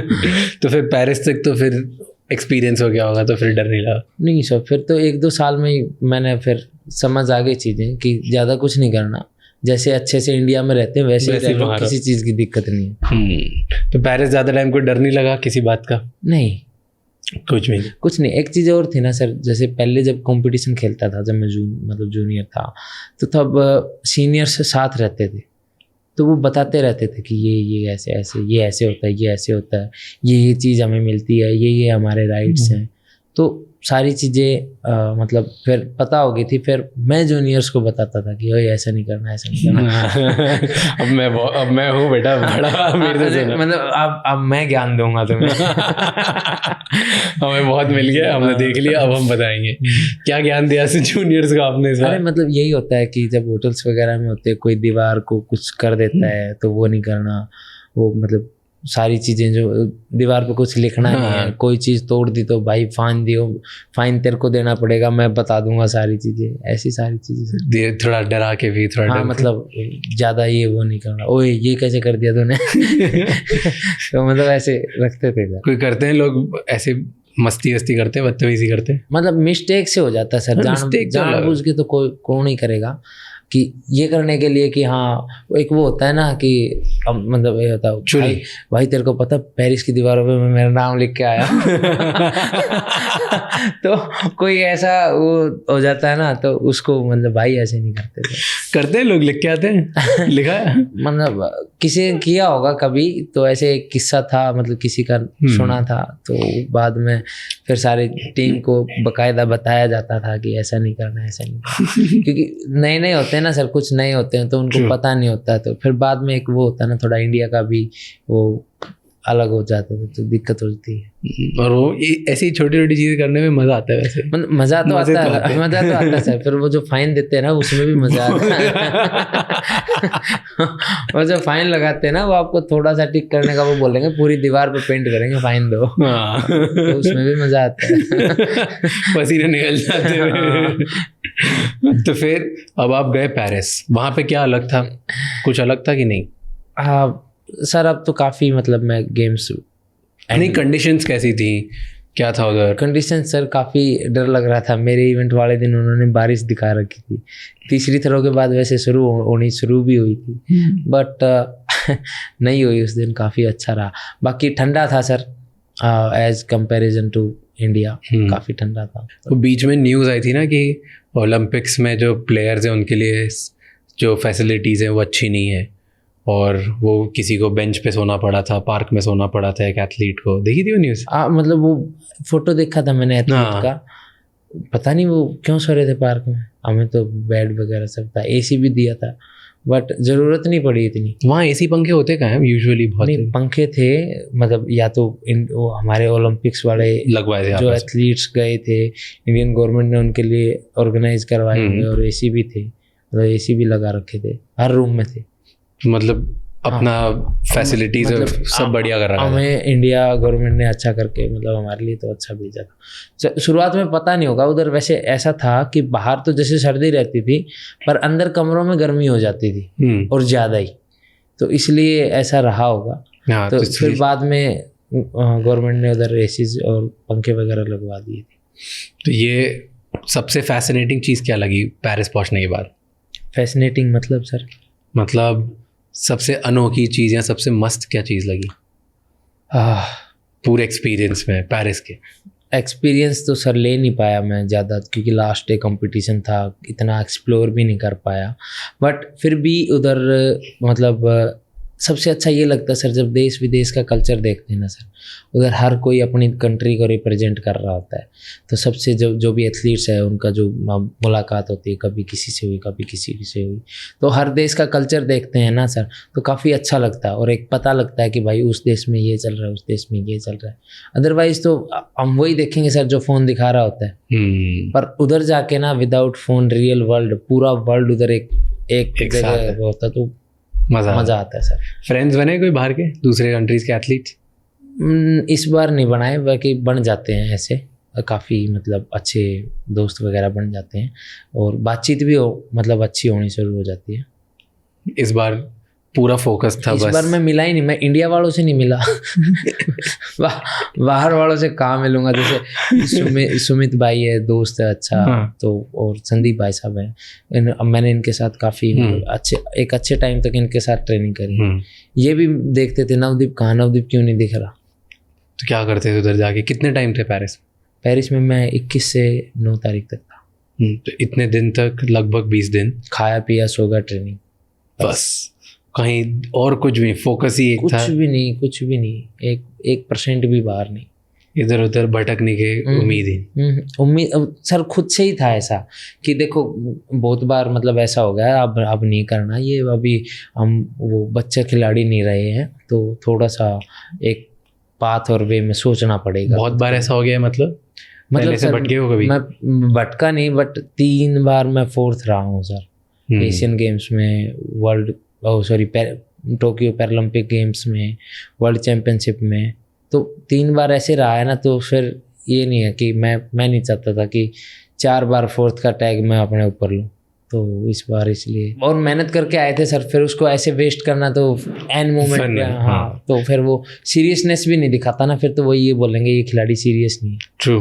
तो ऐसा नहीं। फिर अब आप पहुंच जाते हैं आपके लास्ट डे पे, जब आपका गेम है, तब दिमाग में क्या चल रहा था? ये अच्छा क्वेश्चन है सर आपका।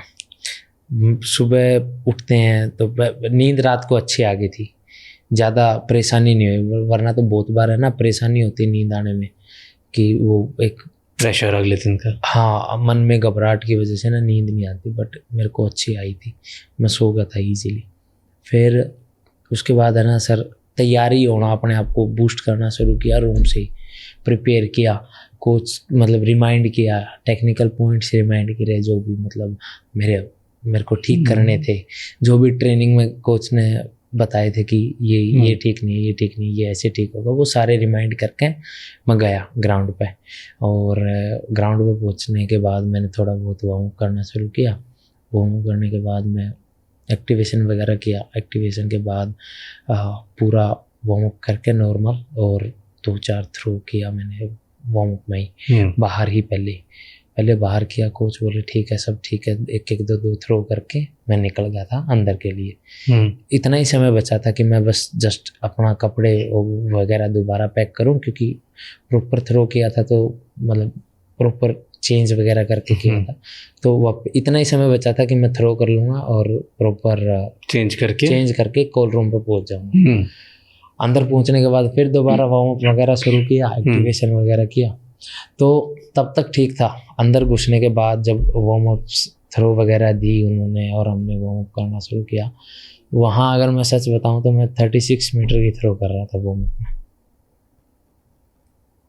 और फिर जब वो हमारा नाम बुला रहे थे, जब मैं मतलब ऐसे नमस्ते करके मैं पूरा क्राउड को किया, और फिर जब उन्होंने बोला नाउ वी फ्रॉम इंडिया, तो फिर पता नहीं जोश आना शुरू हो गया अंदर में, मतलब बिना वार्म अप की फील आ रही थी। तो ऐसे होना शुरू होगा। फिर मैं कहा ठीक है, फिर एक्टिव करके फोकस हो। पहली थ्रो फाउल मार दी। मैं लाइन पे गिर गया, पूरा लाइन पे ही गिर गया। मैंने देखा, मैं बैठ कर ऐसा रहा, मैं कहा यार ये क्या किया तुमने। फिर मैं दूसरी थ्रो में कोच के पास गया। कोच बोला कुछ नहीं, शांत हो जा थोड़ा सा, और किसी भी चीज़ की ज़रूरत नहीं, बस थोड़ा सा शांत हो जा। मैं शांत होकर रिलैक्स होकर अपने आप को पूरा शांत करके मैं दूसरी थ्रो करने गया। मैंने दूसरी थ्रो करी, फिर मैं शांत नहीं रहा। फिर मैंने शांत रहना छोड़ दिया। फिर कोच फिर बोल रहे थे, वीडियो में कोच ऐसे भी कर रहे हैं। तो कोच मेरे को शांत कर रहे, शांत हो जा, सब ठीक है। फिर अच्छा गया सर कॉम्पिटिशन। तो फिर ये उस टाइम पे दिमाग में क्या चल रहा था? गोल्ड लाना है कि दिमाग में चल रहा था कि आज तो मैं वर्ल्ड रिकॉर्ड तोड़ूंगा? कि मैंने एक बार तीसरी थ्रो में मैं फर्स्ट हो गया था उधर, और फिर चौथी और 5वीं तक मैं फर्स्ट था। 5वीं में ईरान वाले ने ज़्यादा मार दी थी, फिर ईरान वाला डिस्क्वालीफाई हो गया था। बट फिर भी मेरे को ये भी था कि हाँ मैं इससे भी आगे मार सकता हूँ। बट मैंने पर्सनल बेस्ट कर चुके थे और टारगेट से कहीं ज़्यादा कर चुके थे। कोच ने मेरे को बोला कि अब है ना ज़्यादा मत सोच, है ना, अब अपन ने वो करना है जो अपन कर सकें। ये तो तूने कर लिया जो ट्रेनिंग वाला जो तू करके आया था, अब तू वो दिखा कि तू क्या कर सकता है। फिर मैं कहा कोच साहब इतना जोश। फिर कोच साहब बोले कि ऑल आउट। अभी तक मैं ऑल आउट नहीं गया था। कोच ने मेरे को ये कह रखा था ऑल आउट नहीं जाना, कम परसेंटेज 92 95 इतना, ऑल आउट नहीं गया। लास्ट थ्रो में आपको पता है ना, मैं ऐसे करके चला था, बूस्ट करके जनता हूँ, और मैंने खूब मतलब अच्छा तगड़ा हिट किया था। तो मैंने ना बिल्कुल अपना फुल स्पीड कर दिया था। दे दिया फिर। फुल स्पीड में मैंने कंट्रोल खो दिया कंट्रोल नहीं रहा, तो इसलिए अच्छा नहीं गया वरना मैं वो थ्रो भी अच्छा मार सकता था और ईरानी से ज़्यादा मारता। अब अगर मैं आपको बताऊं तो 46 के 2 थ्रो हैं और 47 का एक है, और जो फाउल किए हैं वो 44 के 3 है। तो अगर हम एवरेज निकालेंगे, वैलिड थ्रो थे 6 के 6 वैलिड थ्रो थे, एक फाउल था, एक जो बाकी 2 से 3 मैंने करे थे जानबूझ के। तो अगर एवरेज निकालेंगे ना तो सर 46 या 45 निकलेगा सबका टोटल। तो इसका मतलब अगर एवरेज 45 निकल रहा है तो ये तो मतलब अगर 46 निकल रहा है तो ये तो मेरा पर्सनल बेस्ट नहीं है ना, क्योंकि अब एवरेज थ्रो इतना गिर रहा है तो ये तो मेरा 1 आर्म नहीं है, इसका मतलब कैपेसिटी तो ज़्यादा की है। तो सर ज़्यादा करेंगे 28 में। ये जो ये गाली देने वाला था और जो एकदम एग्रेशन था, ये कौन सा थ्रो में था? सेकंड? वो सेकंड थ्रो ज़्यादा वायरल हो रहा है, और जबकि सबसे ज़्यादा मैंने मारा थर्ड में था। सेकंड में क्योंकि वहाँ एग्रेशन दिख रहा है ना। हाँ सर, क्या था ना, थ्रो नहीं लगी थी, फर्स्ट वाली फाउल हो गई थी, और मेरे को ये पक्का था जितनी थ्रो मैंने हिट किया ना मैं मेडल में हूँ। अब मेरे को मेडल से कोई बाहर नहीं निकाल सकता, तो इसीलिए वो एग्रेशन वो फिर एग्रेशन था कि देखा करके दिखा दिया भाई, अब और मारूंगा, अब संभालो, अब अच्छा मेडल आ गया था सर, दूसरी थ्रो में मेडल आ गया था, और बल्कि मेडल तो पहली थ्रो में आ गया था। अगर या तो मेजर हो जाती या फिर मेजर नहीं भी होती तो भी मेडल पहली थ्रो में आ गया था। और बल्कि है ना, ईरानी के जो कोच है ना, उसने भी मेरे को बोला था कि भाई इस बार तू जो तो कंपटीशन लड़ा ना बहुत ज़बरदस्त, बोला नेक्स्ट टाइम तगड़ा लड़ाएंगे। ठीक है सर, मैं भी तगड़ा लड़ूंगा। इस बार तो ले गए हम ही ले गए, अब तो क्या नहीं तो अगली बार भी लड़ेंगे सर, खिलाड़ी तो वही है, खिलाड़ी कहाँ जाएगा, बट इस बार जंग की तरह लड़ेंगे अगली बार। इस बार तो अपने ऊपर ध्यान था, अब सबको ध्यान में रख के ध्यान में आऊँगे सर, अगली बार तो फोड़ देंगे, बिल्कुल फोड़ देंगे सर। तो फिर ये जो सेकंड था और अब जो पीछे उड़ के एकदम से जो एग्रेशन निकला आपका, ये हर उसमें निकलता है कि जब जीतने के बाद निकला? मैं हर कंपटीशन में ऐसे खेलता हूँ, जीतने के बाद फुल एग्रेशन में खेलता हूँ हर कंपटीशन। एक भी कंपटीशन ऐसा नहीं जो मैं चुपचाप खेल लूँगा, खेला ही नहीं जाता। क्यों? अरे सर, खिलाड़ी नहीं है, एग्रेशन नहीं है तो खिलाड़ी नहीं है यार, खून गर्म होना चाहिए, बाहर नहीं, वहाँ तो जहाँ कर रहे हैं। और सर देश का प्राउड है, जब यहाँ तिरंगा है तो वहाँ जोश क्यों नहीं होगा सर? जब वहाँ सिर्फ ये कह के बोला जाता है नवदीप इंडिया, जोश क्यों नहीं आएगा सर? तो भर गया और फिर गया, निकाला पूरा, और ये तीनों थ्रो में निकला एक ही में, मतलब चिल्लाया विलाया तो मैं हर 6 की 6 में एक को छोड़ के, वो पहली में इतना नहीं था क्योंकि फाउल हो गई थी। चिल्लाया विलाया तो मैं पूरा 6 की 6 में। सेकंड से बस ये एग्रेसिवनेस चालू हो गई। एंड क्या माइंड में चल रहा था कि अब जीत गया, देख लो मैंने दिखा दिया? ये काफ़ी टाइम से सर वो था ना, तो इसलिए यही था कि इंडिया को, मतलब, और अच्छी बात है सर, इंडिया के लिए मेडल आ गया था, मैं खुश था। तो ये था कि माइंड में हर बार 4th आता हूँ, इस बार ले आया मैं। हाँ बिल्कुल था सर, क्यों नहीं था। और मेन बात ये थी सर, इतने बड़े मंच पे जाकर मैं इस चीज़ पे भी खुश था कि मैंने पर्सनल बेस्ट किया है सर, मेरा लाइफ टाइम बेस्ट किया है 47.3 जा 32। तो ये हुआ, और फिर जब लास्ट वाले में ऐसा लगा कि ईरानी ने ज़्यादा मार दिया, तब फिर दोबारा ये उम्मीद थी, मैं कोच से बात करके चला था, कोच साहब ने बोला कि तेरे से मतलब ज़्यादा दूर नहीं है, वो 30 सेंटीमीटर ही आगे था, 0.3, तो कुछ भी नहीं होता ये जेवलिन में। जब मैंने पर्सनल बेस्ट 3 सेंटीमीटर से बढ़ाया है तो 30 सेंटीमीटर और क्या है, और थोड़ा सा कर लें, और हिट करना है ज़्यादा, तो वही था। और 95 पे मैं चल ही रहा था, अगर 100 पे आ जाता तो मन माना वर्ल्ड रिकॉर्ड भी हो जाता। वर्ल्ड रिकॉर्ड से ज़्यादा दूर थोड़ी ना, 48 का वर्ल्ड रिकॉर्ड है। हाँ 47.3 तो 32 तो पहुँच गए जी। नहीं, जब ऐसा लगा किसी भी 1 मिनट पे कि गोल्ड चले गया, गोल्ड मेरे हाथ से चले गया?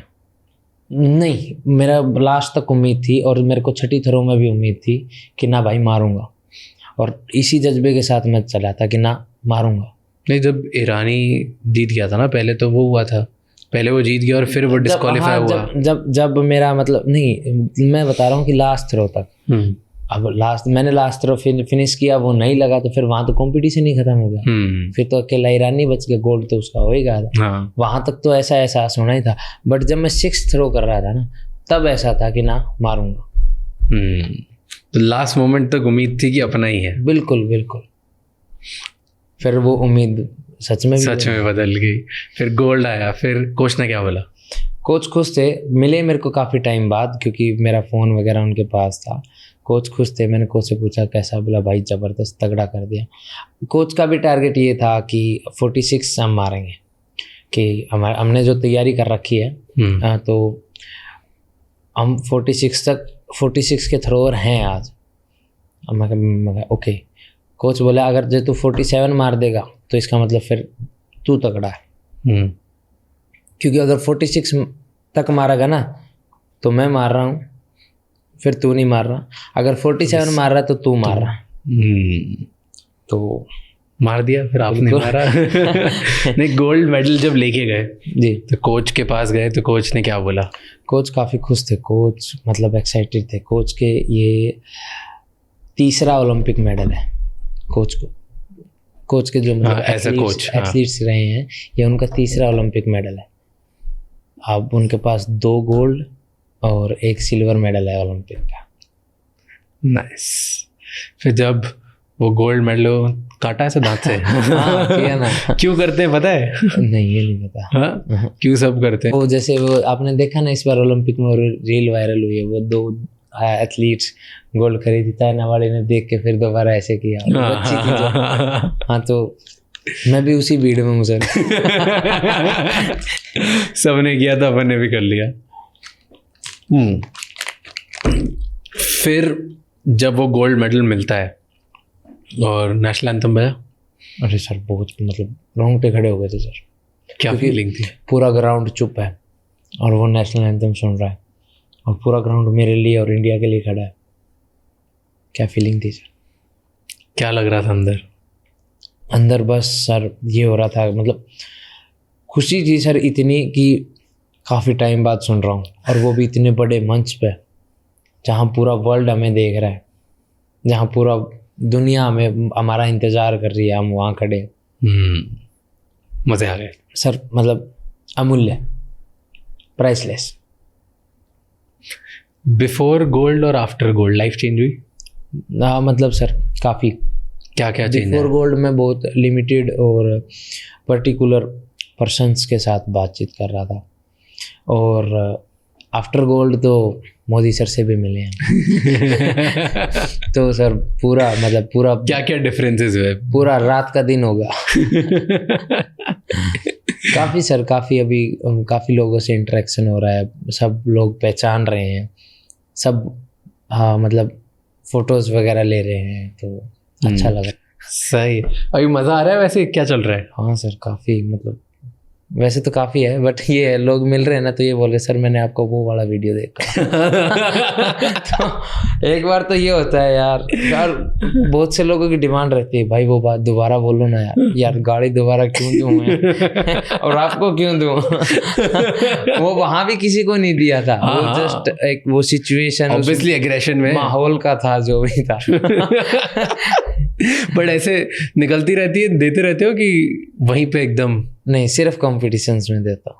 हाँ, क्योंकि वो एंड में करने का। हाँ, मैं सब हर कंपटीशन में ऐसा रहता है। पर काफी लोग डिमांड कर रहे हैं। हाँ। पता नहीं क्या पसंद आया। मोदी जी ने भी यही बोला था ना, वो कि बहुत गुस्सा आता है। काफी गुस्सा आता है, लोग डर रहे हैं।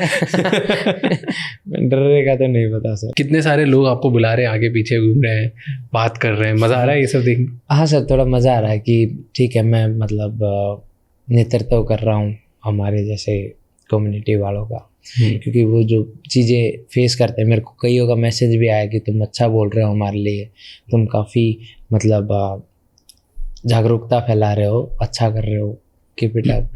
तो एक तरीके से सर अच्छा लग रहा है।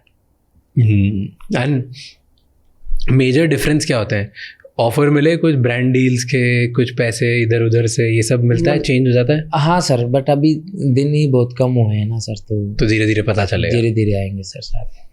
पर और कुछ चेंज, मेजर चेंज दिखा? तो काफ़ी मतलब सर अच्छी बात है कि अब देश जेवलिन में 2 एथलीट्स को जानता है।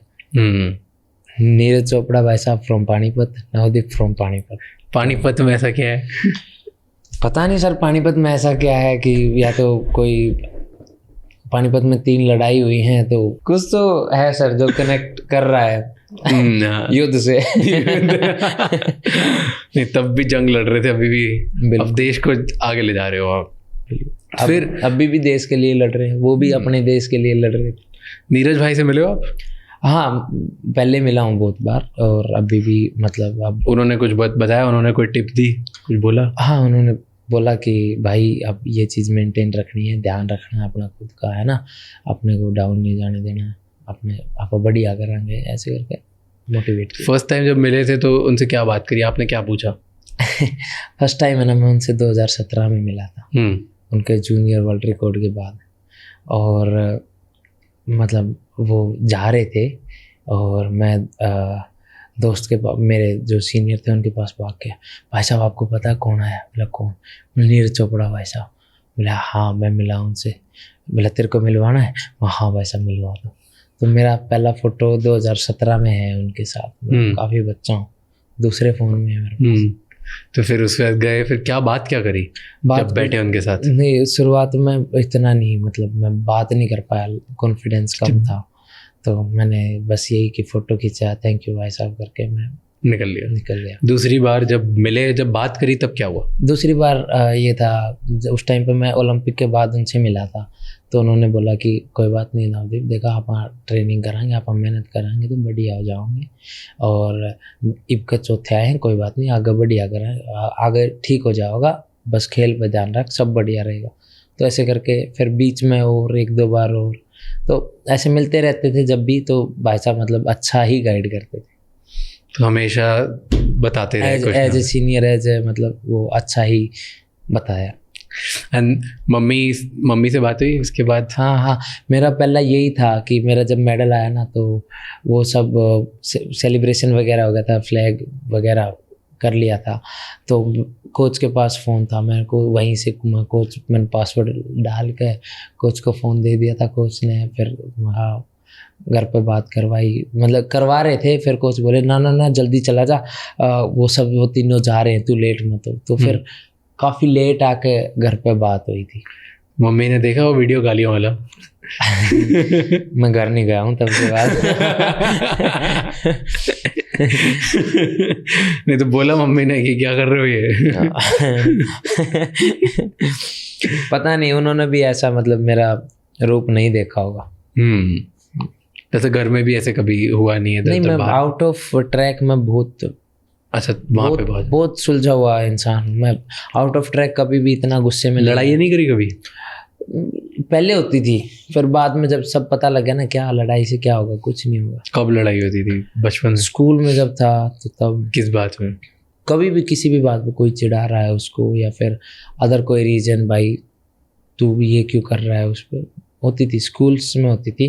और वो भी मतलब जब तक मतलब ज़्यादा समझ नहीं आई थी, तो मतलब 6th-7th में। अच्छा बचपन में, तो बहुत ही छोटा हो। हाँ, उसके बाद नहीं, उसके बाद फिर यार दोस्त अच्छे थे ना सारे, तो नहीं, फिर हमारी लड़ाई नहीं हुई यार दोस्तों के साथ।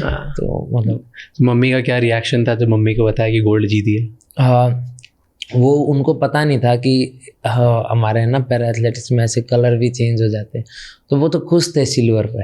अच्छा। तो बाद में मैं सीनियर एथलीट है, उन्होंने बताया उनको कि खुश हो रहे हो ना? बोला हाँ। बोला सिल्वर पे खुश हो रहे हो ना? बोला हाँ। बोला गोल्ड आ गया? तो भाई, मेरा भाई बोलता है अरे नहीं, हमने कंपटीशन देखा है, सिल्वर आया है। बोला ना भाई, गोल्ड आ गया, चेक कर दोबारा। तो उन्होंने देखा कि हाँ ऐसे हो, तो फिर और भी ज़्यादा खुशी का ठिकाना नहीं रहा। कुछ बोला उन्होंने? हाँ, भाई से बात हुई, भाई बहुत एक्साइटेड था, बहुत खुश था, वो मतलब बहुत खुश था। मेरी परफॉर्मेंस लगा लो या देश के लिए गोल्ड जीता उसके लिए लगा लो, तो वो बहुत खुश था। और वो जो खुशी थी वो वो मेरे लिए और भी ज़्यादा प्राइसलेस थी। पापा को मिस करते हो? हाँ जी, काफ़ी। तो पापा ने स्टार्ट करवाया था ये सब क्या? सारी चीज़ मतलब पापा, गेम वगैरह पूरा उन्होंने ही संभाला था, उन्होंने ही इधर आगे। तो पापा ने बोला था स्टार्टिंग में कि एथलीट बनना है? मतलब हरियाणा में बोलना नहीं पड़ता, हम कर लेते हैं। तो पापा ने कभी नहीं बोला कि बेटा गोल्ड लेके आना देश के लिए, ओलंपिक्स में जाना है? बिल्कुल सर, सपना सबका मतलब यही होता है कि देश के लिए गोल्ड लेकर आना है। और बट फिर भी टारगेट्स मतलब यकीन नहीं हो रहा कि ये पेरिस में हो गया। क्योंकि करने वाले तो सोचा तो टोक्यो में भी था, बट अब तो ऐसा लग रहा था कि नहीं यार, और मेहनत की ज़रूरत है। ऐसा लग रहा था कि LA तक तो लेंगे, बट अब ऐसा है कि LA में भी लेंगे। LA में भी लेंगे, सही है। तो फिर जब आपने मम्मी को फ़ोन किया तब मिस कर रहे थे पापा को उस टाइम पे? हाँ, मतलब मैं जब पूरा इवेंट वगैरह ख़त्म कर रहा था, मेरे को यही था कि अब मतलब फैमिली अगर मतलब पापा भी होते तो एक और ही तरीके का जश्न होता साथ में। अगर पापा होते तो क्या बोलते आप? मतलब मैं पिछली बार नहीं आया था ना, तो मैं उदास था, बल्कि पापा ये बोल रहे थे कोई बात नहीं बेटा, तूने तो बढ़िया करा है, तू तो बहुत काफ़ी अच्छा करके आया है। मैं कहा कैसे पापा, मेडल नहीं आया? बोला मेडल नहीं आया तो क्या हुआ, ये देख वो तेरे से सारे कितने बड़े थे, एक अकेला तू था जूनियर, और इस बार भी ऐसा ही था। वो सारे मेरे से बड़े हैं, वो सारे कोई 31, कोई 33, कोई 37, सब मेरे से बड़े हैं। मैं अकेला 23 साल का हूँ। तो बोला कोई दिक्कत वाली बात नहीं है बेटा, सब ठीक है। तो तब थोड़ा सा और हौसला मिला था। फिर मतलब तो आज अगर पापा को बोलना होता कुछ आपको तो क्या बोलते आप? फिर बोलने की ज़रूरत नहीं पड़ती, मैं सिर्फ वो मेरा मेडल उनको दे देता कि पापा देखो आपने कहा था, मैंने कर दिया, और ये सब आपकी वजह से है, आप संभालो अब इसको। आपके सबसे बड़े मोटिवेटर कौन थे? सबसे ज़्यादा इंस्पायर कौन करता है आपको? मतलब सर मोटिवेशन लगा लो या फिर मतलब कुछ करने का जज्बा लगा लो, जो मेरे को पुश करता था वो मेरे पापा ही थे। उन्होंने ही मतलब मेरे को सपोर्ट भी किया, पुश भी किया, गाइड भी किया, वे भी दिखाया। बहुत बार ये भी होता है ना कि आपको ऑप्शंस मिलते हैं, या तो वो कर लो या वो कर लो, उनमें से एक ही करना है। तो उस टाइम पे मैं सिर्फ पापा को ही फ़ोन करता था कि ये सिचुएशन हो रही है, मेरे को क्या करना है। तो उस टाइम पे वो ही मेरे को सब बताते थे। फिर पापा के बाद अब कौन हेल्प करता है वैसी, जो कोच? अब तो खुद मैनेज करना पड़ता है। देखो कोच साहब जो हैं वो ग्राउंड पे अच्छा काम करते हैं और वो कोच का काम करते हैं, बट पापा का काम कौन कर पाएगा? कोई भी नहीं। पैरालंपिक्स में और ओलंपिक्स में डिफरेंस रखते हैं लोग? नहीं सर, सेम नज़रों से देखते हैं, सेम बात करते हैं? कहीं फैसिलिटीज़ में, चीज़ों में, ग्रांट्स में, इन सब में दिक्कत आती है? नहीं सर, सरकार की तरफ से तो बिल्कुल सब कुछ बराबर है। एक अगर मैं बोलूँ तो एक पैसे का भी फ़र्क नहीं है सरकार की तरफ से। पर जैसे बस ये है कि और बल्कि मेरा मेडल आने के बाद समाज भी काफ़ी अच्छा रिस्पॉन्स दे रहा है, मतलब अपना देश भी काफ़ी अच्छा रिस्पॉन्स दे रहा है। तो दोनों की तरफ से बेटर और सेम रिस्पॉन्स है, बल्कि ये हो सकता है बल्कि मेरे को थोड़ा सा ज़्यादा मिल रहा होगा। मैं ये अपनी बड़ाई नहीं कर रहा हूँ, पर ये है कि हाँ समाज बल्कि ये सोचता है कि ये हैंडीकैप होने के बाद, पैरा भी होने, डिसेबल भी होने के बाद भी देश का मान सम्मान कर रहे हैं, तो वो बहुत बड़ी बात है। वरना बहुत बार डिसेबल होने के बाद बंदा हिम्मत हार जाता है। कभी लाइफ में आपने हिम्मत हारी किसी भी पॉइंट पे? नहीं सर, शुरुआत से ही हमने अपने लक्ष्य, अपने गोल ही ऐसे रख लिए थे कि उसमें हिम्मत बीच में आई ही नहीं। उसमें तो हिम्मत ये आई कि भाई हिम्मत से करना है, हिम्मत से हारना नहीं है। पर लोगों ने कभी नहीं बोला कि यार तू कैसे करेगा, तू कैसे जैवलिन फेंकेगा? हाँ सर, बहुत तू क्यों रेसलर बनना चाहता है? बहुत बार ऐसा होता था, बट वही बात है, फैमिली और पापा साथ थे तो मेरे को किसी को जवाब नहीं देना पड़ता था कि तू क्यों ऐसा कर रहा है। पापा अपने आप हैंडल कर लेते थे। तो जब तक मेरे को जवाब देने का मौका आया तब तक तो मैं करने ही लग गया था। तो कभी लगा ही नहीं? कभी भी किसी पॉइंट पे कभी बुरा नहीं लगा? कभी सोचते हो ऐसे कि यार नहीं, शायद मैं मे बी लाइफ बेटर होती, डिफरेंट होती, कुछ गलत हो गया, कुछ कभी ऐसा लगा? मतलब अगर नॉर्मल होता तो लाइफ डिफरेंट होती? हाँ बिल्कुल होती सर, फिर देश के लिए मेडल नहीं ले पाता। नाइस। आज अगर आप पैरालंपिक्स में नहीं होते जी सर। तो क्या कर रहे होते? रेसलिंग या आर्मी। नहीं मतलब अगर स्पोर्ट्स में नहीं होते तो? स्पोर्ट्स में नहीं होते तो सर घर पे होता सर, क्या कुछ नहीं कर रहा था। पढ़ाई तो थी नहीं सर, क्या कर रहा होता, बाहर चला गया होता। क्यों आसपास के जो एथलीट्स होते हैं वो सारे डीमोटिवेट करते हैं? नहीं, वो तो बल्कि मोटिवेशन लेते हैं हमसे। नहीं, जो मैं कंपटीशन में जाते हैं, जो कॉम्पिटिटर्स होते हैं। नहीं, डीमोटिवेट नहीं करते हम, एक दूसरे को डीमोटिवेट नहीं करते हम, थोड़ा बहुत वो छेड़ते हैं थोड़ा सा। जैसे क्रिकेट में करते हैं लोग, स्लेजिंग करते हैं सामने वाली टीम मतलब का। ऐसे हम ऐसे नहीं कर सकते। क्रिकेट में तो क्या ना, बोल के कर लेते हैं और सब इंग्लिश करते हैं, और हम एक तरीके से गेम्स है ना वो एक मतलब फ्रेंडशिप बढ़ाने के लिए है, तो हम ये भी नहीं चाहते कि इतना ही डीमोटिवेट हो जाओ कि कल ने वो वापस खेलने ही ना आवे। तो ऐसा वाला डीमोटिवेट नहीं करते, बस थोड़ा बहुत आटे में नमक। आटे में नमक क्या करते हो? आटे में नमक बताओ। अरे मतलब यही थोड़ा सा उसको डिस्ट्रैक्ट करते हैं थोड़ा बहुत। डिस्ट्रैक्ट कैसे करते हो बताओ, कैसे करते हो? दूसरी टीम का, चलो मैं दूसरी टीम का प्लेयर हूँ, अब मैं आया हूँ 2028, ये मैं ईरानी हूँ, आप भी हो, आ जाओ।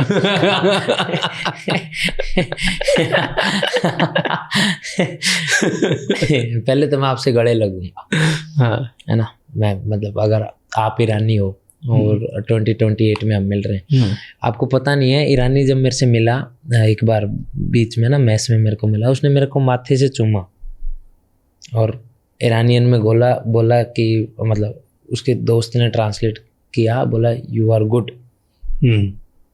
तो हम ऐसे दोस्त हैं कि इज्जत करते हैं गेम की और एक दूसरे की, क्योंकि देखो ऑन ट्रैक हम हैं कंपटीटर और वहाँ देश को compete कर रहे हैं, वहाँ मैं किसी भी चीज़ के साथ समझौता भी नहीं करूँगा। बट ऑफ ट्रैक हम एक दूसरे से अच्छे से बात करते हैं और अच्छे मित्रता से रहते हैं। इवन उसका मेरा इंस्टाग्राम पे मैसेज भी आया था, हमारी बातचीत भी हुई कि एक दोस्त के नाते तो बुरा ही लग रहा है, क्योंकि देखो कैसा भी हो उसने थ्रो तो मारा। हाँ, टाइम पास करते हो ऐसे, कुछ तो करते हो। हाँ मतलब वही कि थोड़ा मतलब ऐसे मतलब वो एक फिजिकल एक्टिविटी ज़्यादा करते हैं। अब ऐसा डायरेक्टली भी किसी को टीज नहीं करते ना, क्योंकि फिर वो भी गलत होता, फिर हमें वार्निंग मिलेगी, कोई फ़ायदा नहीं उस चीज़ का। मेरे सीनियर्स करते थे हमारे स्कूल में, जैसे आपको आके मिला उसका कोच या उसके देश का कोई आके मिला, हाउ इज़ योर ट्रेनिंग, पता लगाने के लिए कि कैसी ट्रेनिंग चल रही है, क्या क्या माहौल क्या है, इस बार कितना मारेगा। तो वो रहता ना उसमें ऐसे वो पहले ही वो जैसे शुरू हो जाता है थोड़ा थोड़ा आटे में नमक ना, इस बार तैयारी बढ़िया ऐसे करके, चाहे अच्छी हो भी ना, जबरदस्त हाई ट्रेनिंग 50 मीटर्स लाइक ऐसे ऐसे करके पहले शुरू हो जाता है, धीरे धीरे थोड़ा चमका देते थोड़ा। हाँ, या फिर बहुत बंदे आके बोलते हैं नहीं यार अच्छा नहीं जाएगा, मैं तो इंजर्ड हूँ, मेरे तो वहाँ दर्द हो रहा है, तो ऐसे, और फिर कंपटीशन में बूम। तो ऐसे रहता है बहुत बार। तो फिर जब जीतने के बाद इधर आए, तो दोस्तों का, गर्लफ्रेंड का, किसी का मैसेज आया, कुछ बोले? हाँ मतलब काफ़ी दोस्तों के मैसेज आए जिनसे कई बार बात नहीं हो रही थी, उनके भी, सब स्कूल टीचर्स सब खुश हैं पूरा। मतलब अभी मेरे हिसाब से पूरा देश जानता है कि हाँ भाई 7 गोल्ड में से 1 नवदीप का भी आया है। तो मजे, तो दोस्तों ने बोला जो पुराने कभी बात नहीं करते थे उनके मैसेज आए? देखो दोस्त तो मेरे ही हैं, अब किसी कारणवश मेरी उनसे बात नहीं हो पा रही थी, तो मज़े वगैरह तो कोई कुछ नहीं, बाकी सबको अच्छा लग रहा है, बल्कि वो बाद में ये भी बोल रहे हैं मेरे साथ पढ़ता है मेरा दोस्त है और मेरे को अच्छा लग रहा है। हाँ, सबको ऐसा लग, हाँ मतलब उनका सीना चौड़ा हो रहा है मेरी वजह से, तो मेरा और उनकी वजह से ये हो रहा है कि हाँ भाई ठीक है, क्योंकि मेरा मेडल आया है, वो खुश हैं, वो 4 को बता रहे हैं, तो 4 को और पता लग रहा है। काफ़ी अच्छा है। काफी अच्छा है। किसी ऐसा हुआ कभी कि किसी लड़की से आप मैसेज करते थे, वो बात नहीं करती थी, अब एकदम से मैसेज करने लग गई? नहीं, मैं बात ही नहीं करता था ना लड़की से। कभी नहीं? गर्लफ्रेंड नहीं आपकी? नहीं, क्या बात कर रहे हो? नहीं गर्लफ्रेंड नहीं है, कोई भी नहीं? अभी नहीं है। तो अभी तक नहीं बनाई, अब बनाओगे? अब गोल्ड जीत गए। ना आगे का नहीं पता, बट नहीं इतना नहीं रहेगा, मैं नहीं, इन सब में नहीं पड़ते हो? अब वो बहुत रिस्ट्रिक्ट करते हैं तो कभी इसलिए- गर्लफ्रेंड रही है पहले? रही होंगी। रही होंगी। कितनी रही होंगी तो? नहीं मतलब हाँ होगा ऐसा कुछ कभी। सीक्रेट रखना चाहते हो ये? हाँ, आपको तो ज्यादा लोग देखते हैं। हाँ, तो मतलब ऐसा है क्या कि रही होंगी बट अभी ऑप्शंस ओपन रखने हैं, तो देखना चाहता हूँ? नहीं, ऑप्शंस भी नहीं रखना चाहता, मैं नहीं करूँगा। फोकस रहना चाहते हो अभी? अब एलए में भी एक बार और देश का सर ऊंचा करना ना। प्लान है शादी वादी करने का कुछ? देखो घर वालों का होगा, मेरा अभी नहीं है। अभी तो नहीं, अभी तो फोकस रह के यही काम करना। बिल्कुल। कभी ऐसे कोई कंट्री विजिट करना है, कोई मन है कि कहीं पे घूमने जाना है? हाँ, मेरा 2 कंट्री है कि मैं जाऊंगा। एक मतलब मन करता है ऐसा, एक तो तुर्की मेरा देखने का मन है, एक रोमानिया। ये 2 कंट्री हैं। तुर्की का मेरे को मतलब ये है कि खाना वगैरह वहाँ का अच्छा है, तो वो एक मन है कि मैं देखूं। एक मैंने नेटफ्लिक्स पे, खाने में क्या, टर्की में क्या खाने का पता? उधर की चाय शायद फेमस है। हाँ, बहुत फेमस है। तो वो जो फेमस है, जो बहुत फेमस है, वो मेरे को मन है। और एक मैंने नेटफ्लिक्स पे सीरीज देखी थी, द प्रोटेक्टर करके एक सीरीज है। ओके। तो वो तुर्की में ही है, तो वहाँ में जो तुर्की में जो उन्होंने वो गलियाँ और वो सारी चीज़ें दिखाई हैं, वो काफ़ी मतलब मन है, अगर टाइम मिलेगा ना, मैं एक जीवन में कभी भी एक बार, वो जैसे बोलते हैं ना कि बकेट लिस्ट में, तो ये 2 देश हैं मेरे। और रोमानिया क्यों? रोमानिया भी अच्छा है, ये सेम सा ही है, मतलब ये काफी अलग, पुरानी बिल्डिंग वगैरह ये सब। तुर्की में भी पुरानी बिल्डिंग्स, और वो तुर्की काफी लोग हैं, मतलब बहुत सारा ऐसे। रोमानिया जैसे रोमानिया थोड़े कम लोग हैं। कम लोग हैं और सुंदर भी हैं शायद, इसलिए जाना है। मतलब देश कोई रोमानियन पसंद आ गई क्या? नहीं, ऐसा नहीं है, देश भी सुंदर है, जगह भी अच्छी है। हाँ, लोग भी। हाँ, दो मतलब दो चीज हैं ये। रोमानिया मुझे भी ऐसा लगता है कि आई थिंक बहुत अंडररेटेड कंट्री है। मैं फर्स्ट टाइम जब गया था तो मुझे ऐसा लगा था कि गए हो? हाँ, 2-3 बार गया। बहुत, मैं ही बता रहा हूँ, मैं जब फर्स्ट टाइम गया मैं लगा रोमानिया कौन जाता है और मतलब क्यों भेज रहे हैं। तो मैं यूनाइटेड नेशंस की तरफ से जाना था किसी एक प्रोजेक्ट करने के लिए। तो वहाँ गया मैं पहली बार, तो दिमाग में कौन रोमानिया जाता है, यूरोप में इतनी देश हैं, वहाँ क्यों भेज दिया। और जब मैं वहाँ गया, मैं उधर 45 दिन के लिए था पहली बार प्रोजेक्ट करने के लिए। मतलब प्यार हो गया देश से। हाँ, इतना इट्स जस्ट ऐसा मान लो कि उन लोगों का जिस तरीके का कल्चर है और जैसे लोग हैं और जितने अच्छे हैं, ये जस्ट है कि दूसरे टाइप के दिखने वाले इंडियंस ही हैं वो। हाँ, वो इतने बहुत ही ज़्यादा वेलकमिंग नेचर, गेस्ट टाइप रखते हैं आपको। जैसे इंडिया में हम कैसे रखते हैं अतिथि देवो भव, वैसे वो लोग भी रखते हैं। तो मुझे काफ़ी अच्छा लगा। बाकी जो दूसरे यूरोप के देशों में कहीं भी नहीं है। दूसरे देशों में अगर कुछ 1-2 देश तो ऐसे हैं कि जहाँ पे आप चले जाते हो तो लोग आपको ऐसे देखते हैं कि भाई क्यों आ गए यार। बहुत बार वो मतलब वो कलर को ना देख के थोड़ा सा वो करते हैं। स्पेशली छोटे छोटे गाँव, अगर जर्मनी के जाओगे तो बहुत ही गंदे तरीके से देखते हैं। जर्मनी नहीं गया। जर्मनी में तो बहुत ही गंदे तरीके से देखते हैं, अगर छोटे गाँव में जाओ, बड़ी सिटीज़ में नहीं। सबसे क्लोज कौन है आपके पास, आपके लिए? पापा थे, अभी मम्मी हैं। सबसे ज़्यादा टाइम मम्मी के साथ हो? मतलब मम्मी के साथ अलग अटैचमेंट है बहुत। सबसे प्यारी मेमोरी कौन सी मम्मी के साथ आपकी? जब मैं 2019 में जूनियर का मेडल लेके आया था ना, तो मम्मी बहुत खुश हुई थी। तो वो बड़ा मेमोरी मेरा याद है आज भी। क्या हुआ था जब लेके गए? मतलब मैं आया था तो मेरा ये लगा लो कि दूसरा इंटरनेशनल था, और मतलब पर अच्छे लेवल पे था। तो मम्मी आई थी, हम गले मिले थे, तो काफ़ी अच्छा था। और इस बार भी था, बट इस बार मैं इतना मिल ही नहीं पाया क्योंकि काफ़ी लोग वगैरह मेरे से मिलना चाहते थे। इस चक्कर में मम्मी के साथ थोड़ा मिल पाया। बट ये जब सब ख़त्म होगा तो घर जाऊंगा तो काफ़ी टाइम रहूँगा उधर। तो परफेक्ट। लास्ट क्वेश्चन, मुझे ये बताओ कि सबसे पूरी चीज़ में, अब पूरी जर्नी में, गोल्ड के बाद या पूरे ओलंपिक्स के एक्सपीरियंस के बाद सबसे अच्छी चीज़ क्या लगी? सर सबसे अच्छी ये लगी कि जब हम गेम कर रहे हैं ना, ये जो पूरा ये जो हम रूटीन वगैरह फॉलो कर रहे हैं, मेडल आ रहा है वो हमारा प्लस पॉइंट है, पर इसके साथ साथ हम अपना जीवन सुधार रहे हैं। हम अपना रूटीन ठीक करके, अच्छा खा के, अच्छा ट्रेनिंग करके हम अपने आप को हेल्दी कर रहे हैं। और जो मतलब हेल्दी जीवन है ना, वो सबको नसीब नहीं होता, और वो हमें हो रहा है। मैं खुश हूँ इस चीज़ से। और सबसे गंदी चीज़ क्या लगी, बुरा क्या लगा कि एक चीज़ बेटर हो जाती? गंदी चीज़ यही है कि सर समय नहीं दे पाते, इस चक्कर में रिश्ते खराब हो जाते हैं। कौन से रिश्ते खराब हुए? यही कि फैमिली हुई, या फिर जिसकी गर्लफ्रेंड है उसकी गर्लफ्रेंड वाले। आपकी ना आपके लिए कौन खराब हुआ, यही तो पूछ रहा हूँ। आपको क्या लगा कि नहीं देखो, टाइम नहीं दे पाता हूँ मैं, किसको टाइम नहीं दे पाता? नहीं, मैं अपने आप को अच्छा टाइम दे पाता हूँ, और परिवार वालों के लिए टाइम थोड़ा सा कम होता है। पर यही है कि हम है ना काफ़ी सोशल चीज़ों से ना दूर हो जाते हैं। हम बस एक पर्टिकुलर टाइम जोन लगा लो, या पर्टिकुलर एक रूम में टाइम बहुत ज़्यादा स्पेंड कर रहे होते हैं, सोशल बहुत कम हो जाते हैं। तो वो चीज़ थोड़ा सा ज़रूरी है, सोशल होना बहुत ज़रूरी है, वरना लोग आपको बात करने का तरीका और सारी चीज़ आनी चाहिए। वरना फिर ये सब चीज़ें नहीं सीखी जाएंगी तो उस लाइफ से हम दूर हो जाते हैं।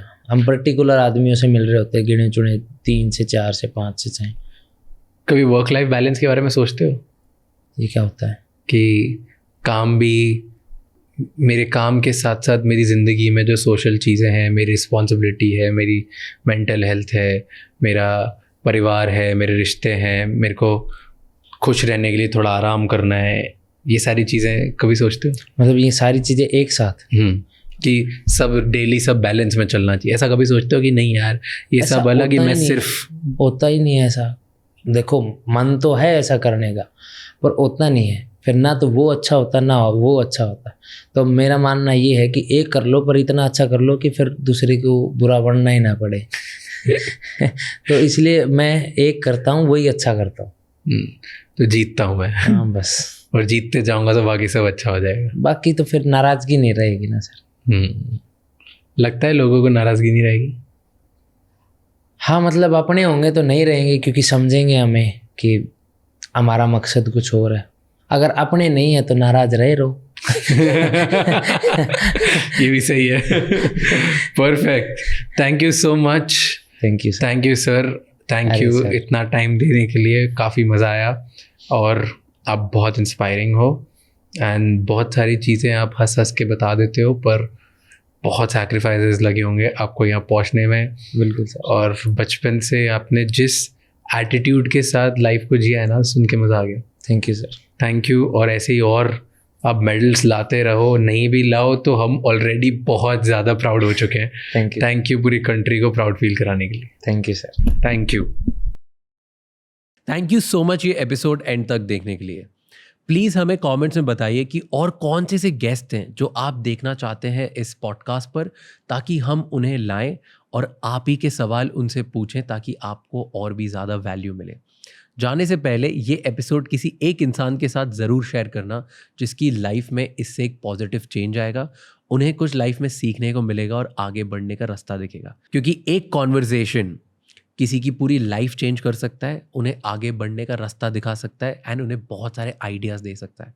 सो प्लीज़ ये एपिसोड किसी एक इंसान के साथ शेयर कीजिए जिनको आपको लगता है कि उनकी लाइफ में एक बेटर चेंज आएगा। I'll see you next time. Until then, keep figuring out and don't forget to subscribe this channel.